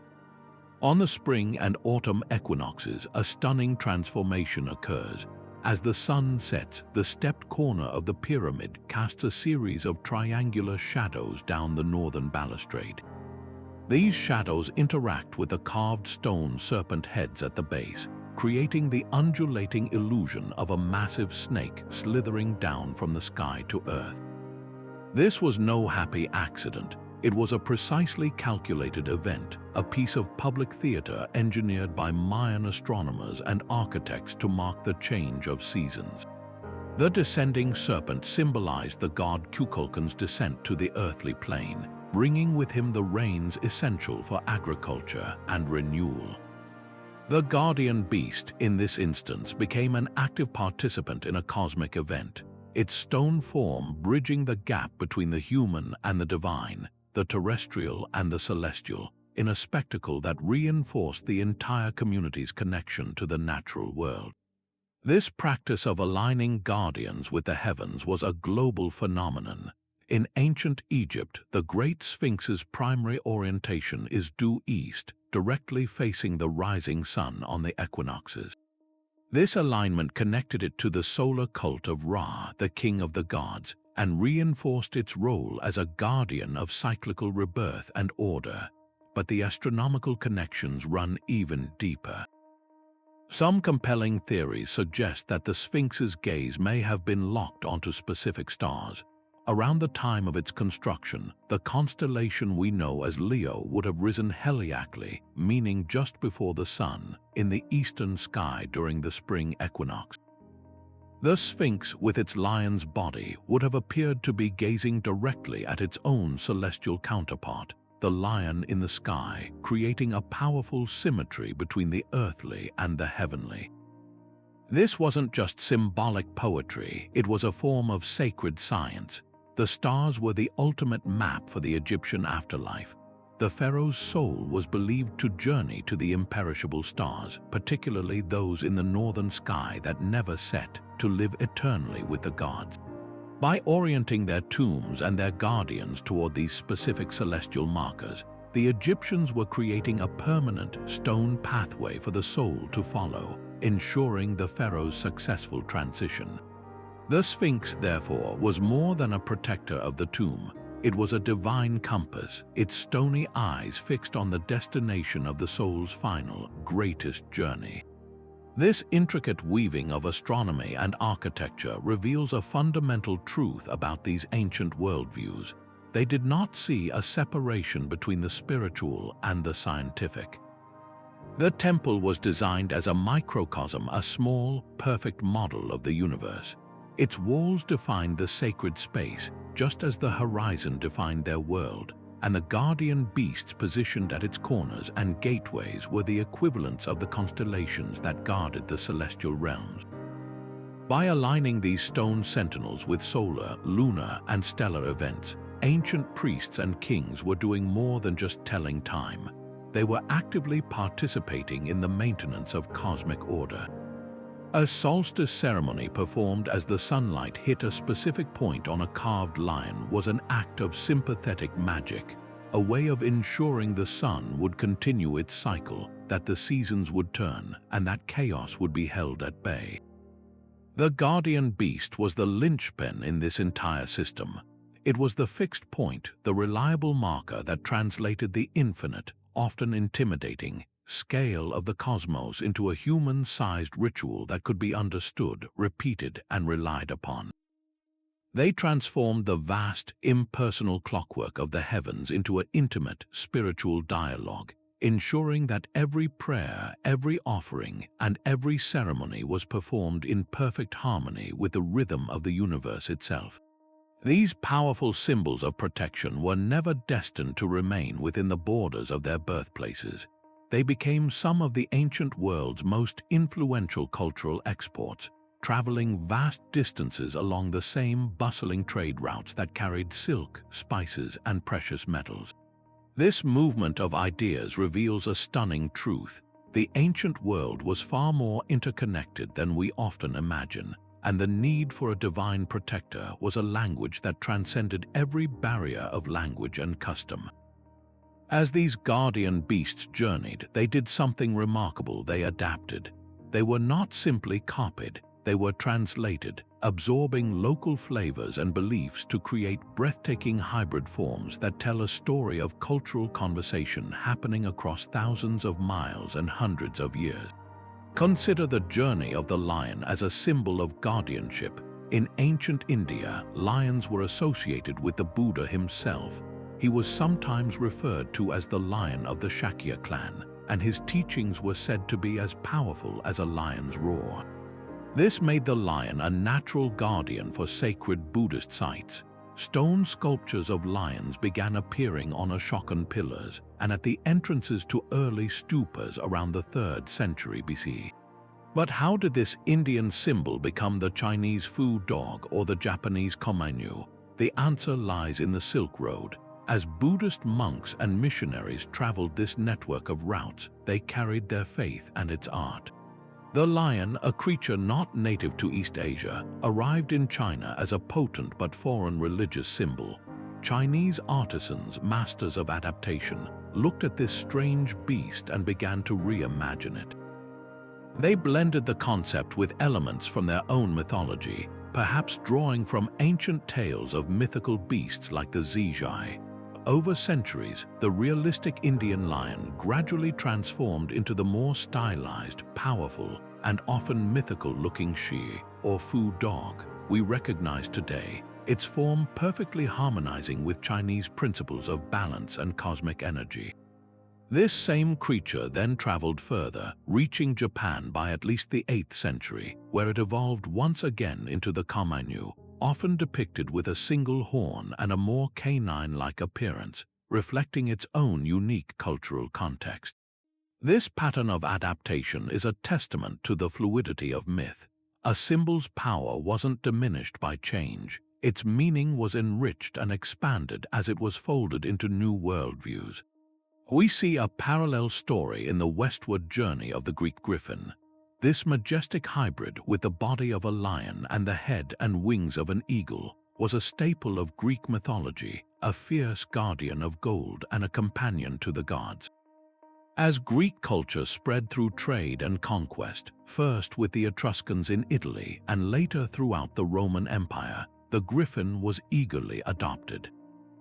Etruscan artists began depicting griffins on elaborate bronze mirrors and funerary urns, their style distinct yet clearly inspired by Greek models. The Romans, who deeply admired Greek art, incorporated the griffin into their own decorative schemes, inlaying them into magnificent marble floors and carving them into the reliefs of grandiose sarcophagi. In each iteration, the core idea of the griffin as a vigilant, divine protector remained, but its stylistic execution shifted to suit local tastes and artistic conventions. It became a pan-Mediterranean symbol of power and protection, its form a living record of cultural exchange. Perhaps one of the most fascinating examples of this blending comes from the edges of the Hellenistic world, in places like ancient Gandhara, located in what is now Pakistan and Afghanistan. Here, in the centuries after Alexander the Great's campaigns, Greek culture met Buddhist philosophy head-on. The result was an extraordinary artistic fusion. Sculptors in Gandhara began creating Buddhist art, but they did so using the realistic, muscular style they had learned from Greek tradition. And so, we find Buddhist stupas guarded by sphinxes, creatures straight out of Greek myth, but now with a serene, contemplative expression, their roles seamlessly integrated into a completely different spiritual landscape. They are instantly recognizable as sphinxes, yet they feel entirely at home in their new setting, protectors of the Dharma rather than the pyramids. This is cultural exchange at its most profound and beautiful, not a conquest of one idea by another, but a creative collaboration that gives birth to something entirely new. This constant flow of ideas fundamentally challenges the notion of ancient cultures as isolated or purely independent. The Silk Road was not just a highway for material goods, it was an information superhighway. A merchant caravan might carry bolts of silk, but it also carried stories, religious beliefs, and artistic motifs.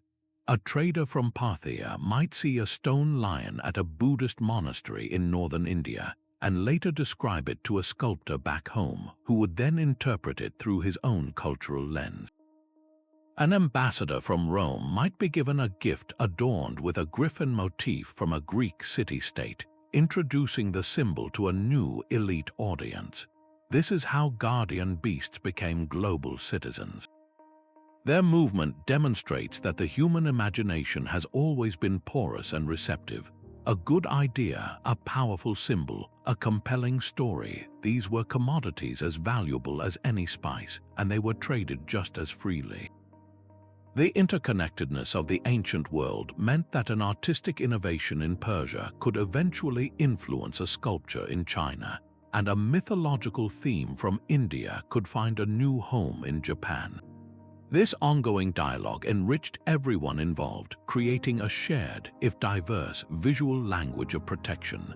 The guardian beasts that stand watch around the world are therefore more than just symbols of their home culture. They are monuments to human connection.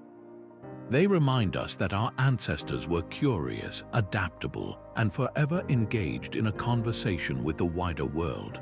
A conversation where the most precious thing traded was not gold, but meaning itself. Now consider the profound spiritual logic behind this sacred geometry. The guardian beast was never an isolated statue.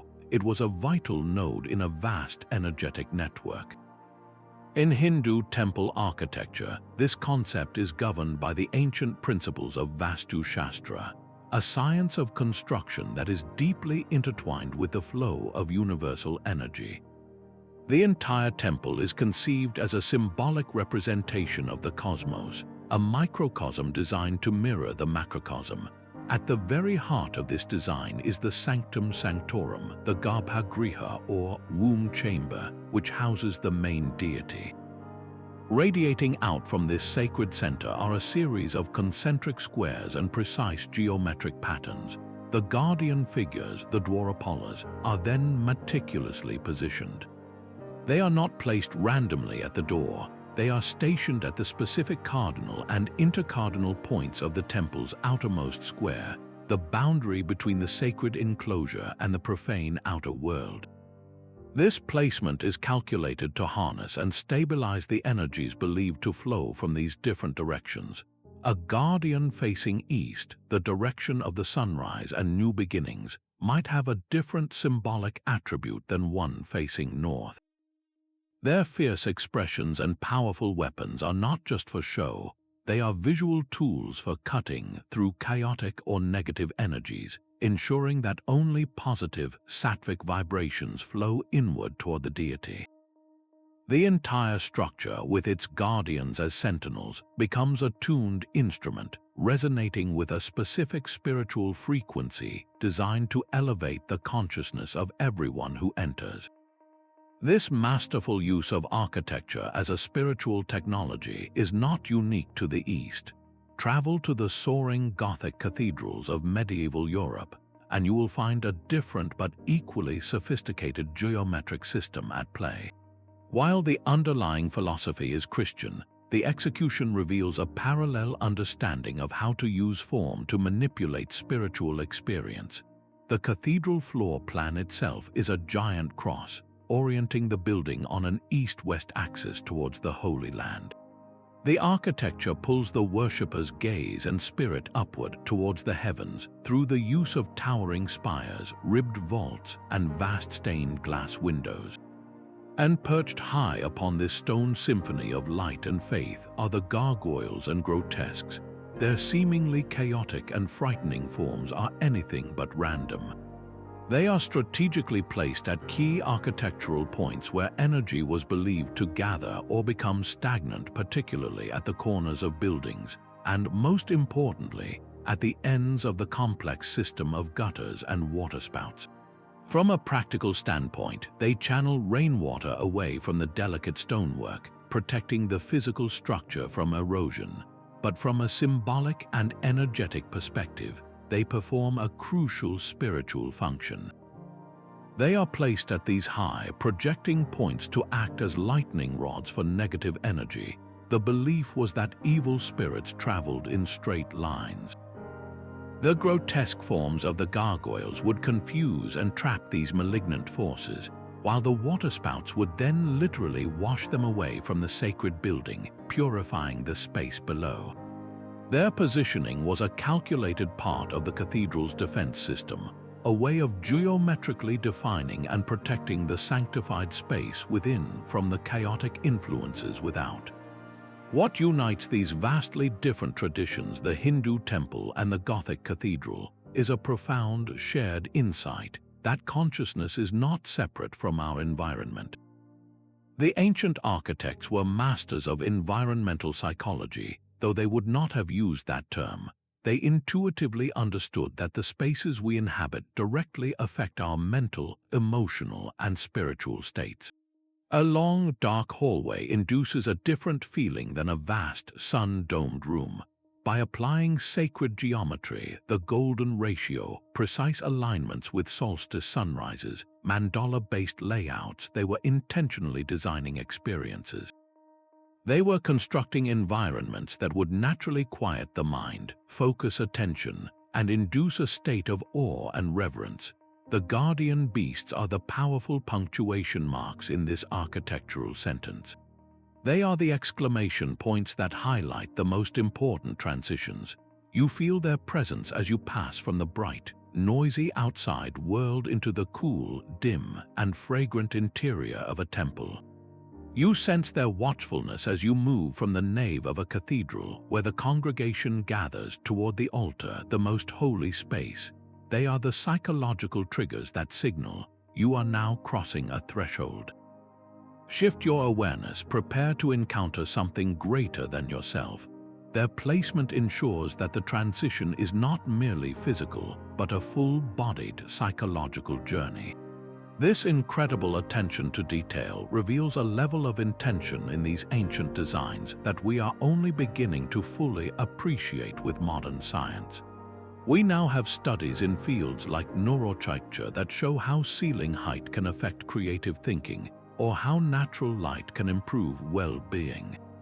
The ancient builders knew this through intuition, tradition, and a deep observational wisdom.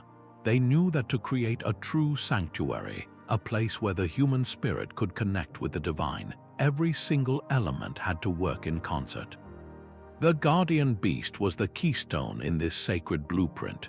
It was the nexus where the mathematical precision of geometry met the primal power of myth, where the invisible forces of energy were given a visible, tangible form.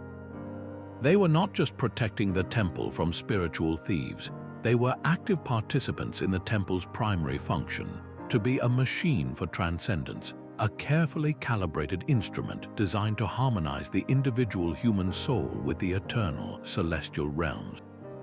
Yet these silent stone sentinels face a relentless, invisible war against the elements and the unthinking march of time.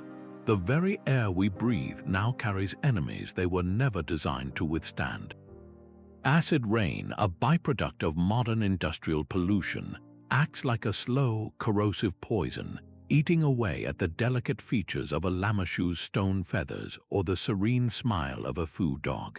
The constant exhalations of millions of tourists, each breath adding moisture and carbon dioxide, create microclimates within temple complexes that can encourage destructive salt crystals to form beneath the surface of the stone, causing it to flake and crumble from within. Even the gentle, persistent caress of the wind, carrying abrasive desert sand, can act like a form of natural sandblasting, gradually scouring away intricate details that were carved with such painstaking precision thousands of years ago. These are not dramatic, sudden collapses, but a slow, heartbreaking fade into oblivion, a battle of inches lost over centuries. The question is no longer if these monuments will deteriorate, but whether we can outpace their decay with our ingenuity and commitment. This race against time has given rise to a new kind of guardian, one armed not with sword and shield, but with laser scanners, drones, and a deep respect for the past. The field of conservation has evolved from a well-intentioned craft into a sophisticated science, where the first and most crucial step is not repair, but profound understanding. This is where technology becomes a time machine. Teams now use high-resolution 3D laser scanning to create perfect digital twins of these ancient protectors. Every crack, every erosion pattern, every last vestige of ancient tool marks is captured in a cloud of precise data points. This digital record is invaluable. It is an immortal backup. Should a section be damaged in an earthquake or stolen by looters, conservators have a perfect blueprint for its accurate restoration. More than that, by scanning a site year after year, they can measure the minute changes, the millimeters of subsidence or the spread of a hairline fracture, allowing them to predict trouble spots and intervene before a small problem becomes a catastrophic loss. The work itself is a lesson in humility and minimalism. The goal of modern conservation is not to make a statue look new. It is to stabilize it with the absolute least invasive means possible, using materials that are reversible, so that future generations with better technologies can undo our work without harming the original stone. This might involve injecting tiny amounts of specialized grouts into cracks to stabilize them, or using gentle poultices to draw out damaging salts. It is painstaking, slow, and often invisible to the casual observer, which is precisely the point. The best conservation is the kind you never notice. But perhaps the most vital evolution in this field is the understanding that these monuments cannot be saved in a vacuum. True preservation requires the guardianship of the very communities who live in their shadow. Organizations like UNESCO now prioritize projects that train and employ local artisans, ensuring that the skills needed to maintain these sites, the understanding of local stone, traditional mortars, and ancient artistic techniques are not lost but are passed down, becoming a source of local pride and economic stability. This transforms conservation from an external imposition into a shared, communal responsibility. It acknowledges that the living culture around a temple is the most important guardian of all. When a young person in Cambodia learns the skills to repair a Naga balustrade at Angkor Wat, they are not just fixing a wall, they are touching the hand of their ancestor, reaffirming a connection that stretches back a millennium. They become the latest link in an unbroken chain of guardians, ensuring that these stone beasts, these eternal protectors, will continue their watch for generations yet to come. When we step back and look at the grand tapestry of global mythology, a breathtaking pattern begins to emerge, one that speaks to something fundamental within the human spirit. It is a pattern woven with the forms of guardian beasts, and while the threads are of different colors and textures from every corner of the world, the overall design reveals a profound and universal story. This is the power of comparative mythology. It allows us to see beyond the specific details of a single culture and recognize the shared psychological bedrock upon which so many of our ancient stories are built. Perhaps the most compelling parallel is the near-universal appearance of the hybrid creature, the being that defies the natural order by combining the attributes of different animals or of animal and human into a single, more potent form. The Egyptian Sphinx, with its lion's body and human head, is a classic example, but it is far from alone. In the Hindu tradition, we find Garuda, a majestic being with the body of a man, the head, wings, and talons of an eagle, serving as the devoted mount of the god Vishnu and a fierce enemy of serpentine demons. The ancient Greeks gave us the centaur, a fusion of man and horse, embodying both wild, untamed nature and human intelligence, often acting as guardians of the wilderness. Why would cultures separated by vast oceans and millennia of history consistently imagine their ultimate protectors as these impossible amalgamations? The answer seems to lie in a deep-seated human desire to create the perfect intermediary. A purely animal guardian might possess immense strength but lack the wisdom to know what to protect. A purely human form might have the intellect but not the raw, primal power. By merging the two, ancient mythmakers created the ideal sentinel, a being with the lion's courage, the eagle's vision, the serpent's wisdom, and the human capacity for discernment and devotion. This hybrid is not limited by the constraints of a single realm. It can operate in all of them at once, making it the ultimate border guard between the world we know and the terrifying, beautiful unknown that lies just beyond. Yet, for all these stunning similarities, the differences in how these guardians manifest are equally telling. They are not carbon copies, they are unique adaptations shaped by the specific environmental pressures and historical experiences of their cultures. This is where the local context imprints itself on the universal archetype. Consider the role of water. For a landlocked empire like Assyria, nestled between two rivers, the primary symbols of strength were terrestrial, the bull and the lion. Their guardian, the lamassu, is a creature of the earth and air with its bull's body and eagle's wings. Now travel to the island cultures of Southeast Asia, where life is dictated by the rhythm of the monsoon and the bounty of the sea. Here, the predominant guardian is the Naga, a powerful serpent deity intimately connected to water, rain, and fertility. Its serpentine, fluid form is a direct reflection of the environment that gave it birth. Its role extends beyond simple protection. It is a bestower of life, a regulator of the most vital element for survival. Similarly, in the frozen north, Norse mythology is populated with guardians born from a harsher reality. The wolf Fenrir and the dragon Nidhogg are not merely protectors. They are incarnations of catastrophic forces of winter's bite, of volcanic fire, of the inevitable doom of Ragnarok. They are protectors in a more existential sense, their very fierceness a reflection of a culture that had to be as rugged and resilient as its landscape to survive. These differences are not random. They show us that while the underlying human need for protection is a constant, the form that protection takes is a direct conversation with the local world. The myth is a response to the most immediate and potent forces, both benevolent and threatening, that a people encountered in their daily lives.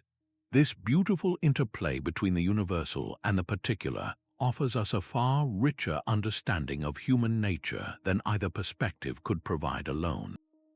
If we only looked for similarities, we might conclude that all human cultures are essentially the same, glossing over the incredible diversity of human experience and creativity. If we only focused on the differences, we might see endless division, missing the profound common threads of fear, hope, and wonder that bind us all together. Comparative mythology allows us to hold both truths at once. It reveals a shared human psychological toolkit, a set of archetypal fears about chaos, death, and the unknown, and a shared set of tools like the hybrid guardian to combat those fears. But it also celebrates the incredible ingenuity with which different societies use that toolkit to build solutions uniquely suited to their own world. The Egyptian, living under a relentless sun in a desert landscape, created a guardian of stone to represent eternal, stable order. The Mesopotamian, in a world of competing city-states and constant political flux, created a guardian that was a symbol of imperial power and intimidation. The Southeast Asian, living in a world defined by water, created a guardian that was both fearsome and life-giving. They were all asking the same fundamental question: how do we feel safe in a vast and unpredictable universe? But their answers, carved in stone and woven into story, were as diverse and beautiful as the human imagination itself. This is the ultimate lesson these guardian beasts teach us, that our differences are not a source of division, but a magnificent testament to the adaptive, creative, and endlessly resourceful spirit of humanity, forever striving to carve out a place of safety and meaning in an awe-inspiring world. But as we marvel at these global connections and artistic genius, we must pause and ask a crucial question that goes beyond mere academic study: who truly owns these stories? When we, as outsiders, examine these ancient guardian beasts, are we simply studying history, or are we engaging with a living tradition that still holds profound meaning for people today? This is where our exploration must turn inward, to the ethics of how we approach these stone sentinels. It's a shift from asking what they are to considering how we should interact with them, recognizing that these are not just relics of a dead past but active, respected members of many living cultures. For numerous indigenous and descendant communities around the world, the guardian beast at the entrance of a temple is not an it is a who. It is a spiritual entity, a conscious presence that has been tasked with a sacred duty for centuries. To view it solely as a historical artifact, a piece of art to be measured, photographed, and analyzed, is to fundamentally misunderstand its nature and, worse, to disrespect the continuous belief system that gives it meaning. An anthropologist from outside the culture might see a weathered Naga carving and note its stylistic period and the tool marks used to create it. A local devotee approaching the same Naga sees a powerful deity that needs to be honored with offerings, a being that controls the rains and protects the village from illness. Neither perspective is inherently wrong, but one holds a deeper, more intimate truth about the statue's ongoing role in human life.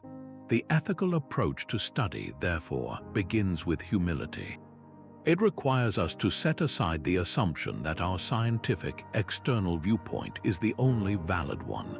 It means understanding that for many, the primary value of the guardian is not in its age or its artistic style, but in its continued spiritual potency. This understanding must then translate into concrete action through collaboration and consent. The old model of archaeology, where Western academics would descend upon a site, excavate it, and remove its treasures to a distant museum, is now rightly seen as a form of cultural colonialism. It severed communities from their heritage, treating their most sacred objects as trophies for study. The modern ethical framework demands partnership. This means researchers must engage with local communities from the very beginning of any project. They must seek permission, not just from government antiquities departments, but from the traditional elders and spiritual leaders who are the custodians of the living culture. This collaboration can take many forms. It might involve training and employing local community members in conservation techniques, ensuring that the skills and benefits stay within the region. It could mean jointly deciding on research questions. Perhaps the community is less interested in the precise dating of a statue and more concerned with documenting the oral histories and rituals associated with it before they are forgotten. It absolutely means respecting any restrictions placed on the study. If a certain ceremony requires that women or outsiders cannot approach a particular guardian at a specific time of year, then those restrictions must be honored without question.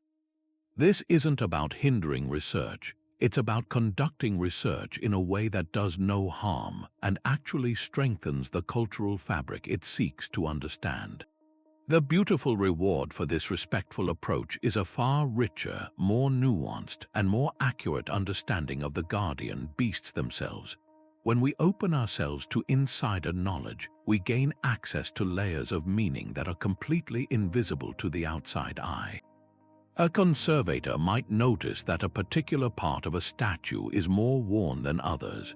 An external hypothesis might be that it's due to weathering. but a community elder might explain that the wear is on the statue's hand because for generations, people have touched that specific spot for blessings as they pass, transferring the oils from their skin onto the stone over centuries. That simple piece of information transforms a note about erosion into a powerful story of continuous devotion. Oral traditions can explain the specific reason why a guardian faces a certain direction, or the legend behind a seemingly minor detail in its carving that would otherwise be dismissed as decorative. This isn't just anecdotal flavor, it is critical data that completes the picture. It moves our interpretation from a dry architectural analysis into the realm of lived experience. We stop just measuring the guardian and start to understand its relationship with the people it was built to protect. This collaborative model acknowledges that the most important thing to preserve is not just the physical stone, but the intangible heritage, the stories, the songs, the rituals, the beliefs that gives that stone its true purpose and power. By working together, we ensure that these legends are not frozen in the past as museum exhibits, but are recognized for what they are: vibrant, living narratives that continue to shape identities and offer meaning in our modern world. So the next time you find yourself standing before an ancient temple, guidebook in hand, remember that you are not just a spectator, you are a detective, and the stone guardians before you are waiting to share their secrets. The first clue is always placement. Where exactly is the beast positioned? Is it standing watch at the main gate, like the lamassu of Mesopotamia, establishing a powerful threshold between the mundane world and the sacred space within? Or is it coiled around a central stairway like the Nagas of Angkor Wat, acting as a symbolic bridge for your ascent into the divine? Perhaps it's perched high above on a cornice like a Gothic gargoyle, serving a practical function while simultaneously warding off evil from above. This location is never accidental. It is a direct message about what the culture deemed most vulnerable and most in need of protection. The entrance, the corner, the roof, each of these are liminal spaces, points of transition, and by stationing their protectors there, the builders were spiritually reinforcing their architecture, and you are walking right through their defensive line. Once you've noted its position, lean in and have a conversation with its form. Every aspect of its design is a word in a symbolic language. Start with its anatomy. Is it a hybrid creature? The combination of a lion's body with a human head on the Sphinx speaks of brute strength tempered by royal wisdom. The wings on a lamassu or a griffin signify a connection to the heavens, a divine authority that transcends earthly power. Look at its posture. Is it seated in serene vigilance like the Chinese fu dogs, projecting an aura of unshakable stability? Or is it captured in a dynamic snarl, muscles tensed, as if frozen in the act of lunging at a threat? This ferocity is not merely decorative. It is a performative act designed to be so convincing that it would actually deter malevolent spirits. Then consider its gaze.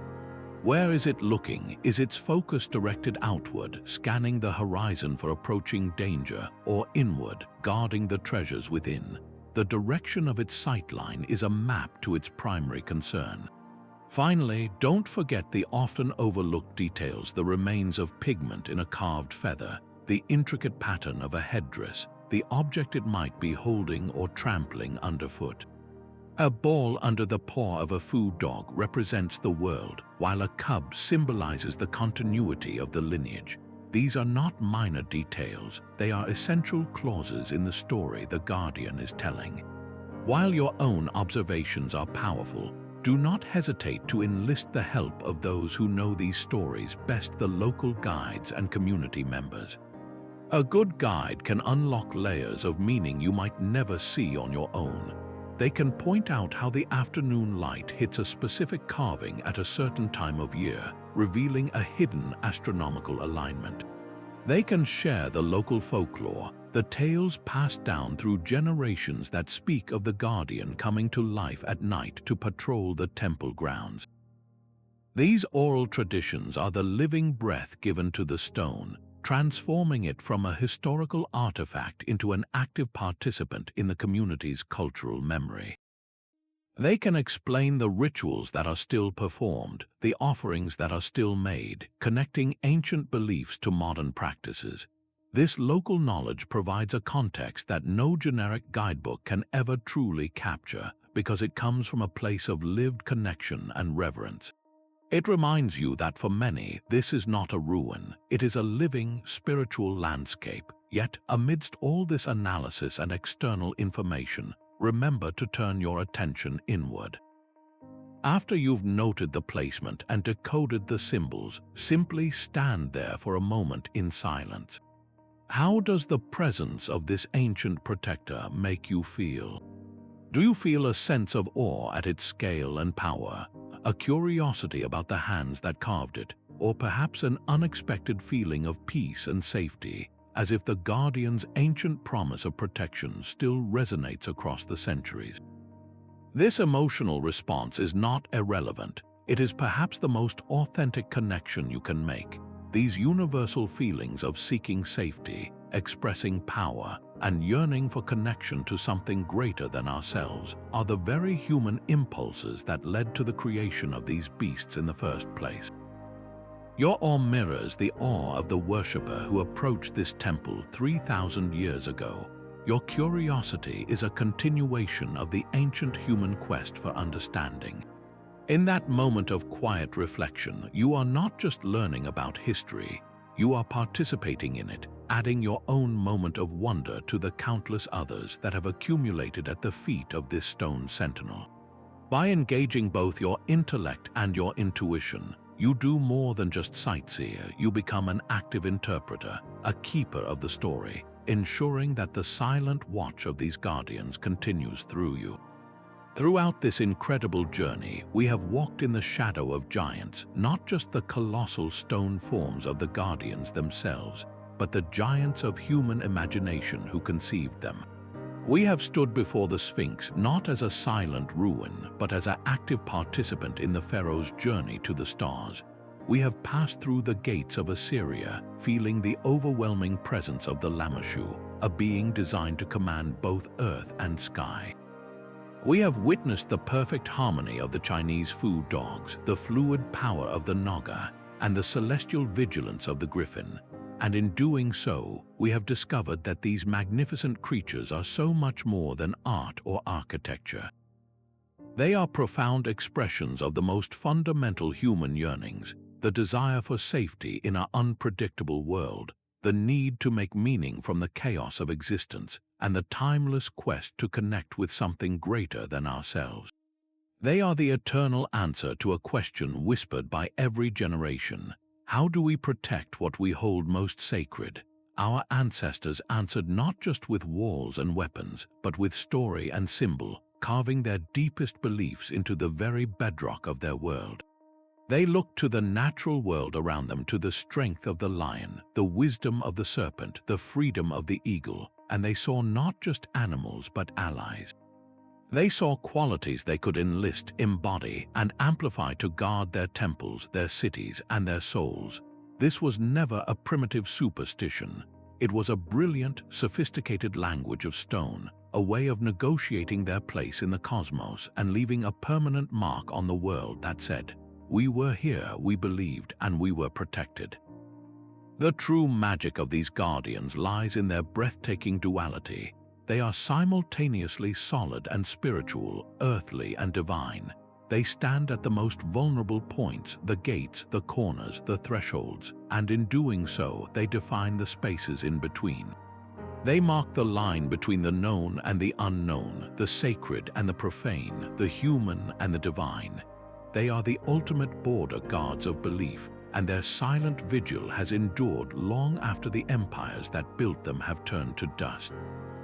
Their persistence is a powerful testament to the enduring power of the stories we tell. The myths that gave birth to the Sphinx and the Naga are not dead history. They are a living current that continues to flow into our modern world. We see it in the dragons that soar through our fantasy epics, the eagles that grace our national emblems, and the lion dogs that guard our gardens. These ancient archetypes still resonate because they speak to something timeless within us. They remind us that we are still telling the same essential stories, still seeking the same protection, still using narrative to shape our reality and define our values. So as we leave these stone sentinels to their eternal watch, I invite you to carry a piece of their wisdom with you. The next time you walk through a doorway, pause for a moment. Think about the thresholds in your own life, the transitions, the new beginnings, the moments of vulnerability. What are the guardians you place there? What stories do you tell yourself to find courage, to seek harmony, to feel protected? The legacy of these ancient beasts is not locked away in the past. It is a mirror held up to our own endless creativity and our unshakable hope. They challenge us to consider the myths we live by and the symbols we choose to guard our own modern temples, whatever they may be. Thank you so much for joining me on this exploration of legends carved in stone. If these ancient protectors have sparked your curiosity, feel free to share your own thoughts and experiences in the comments below. And if you'd like to join me as we continue to unravel the world's great mysteries, please like this video and subscribe to the channel. Until next time, keep looking for the stories hidden in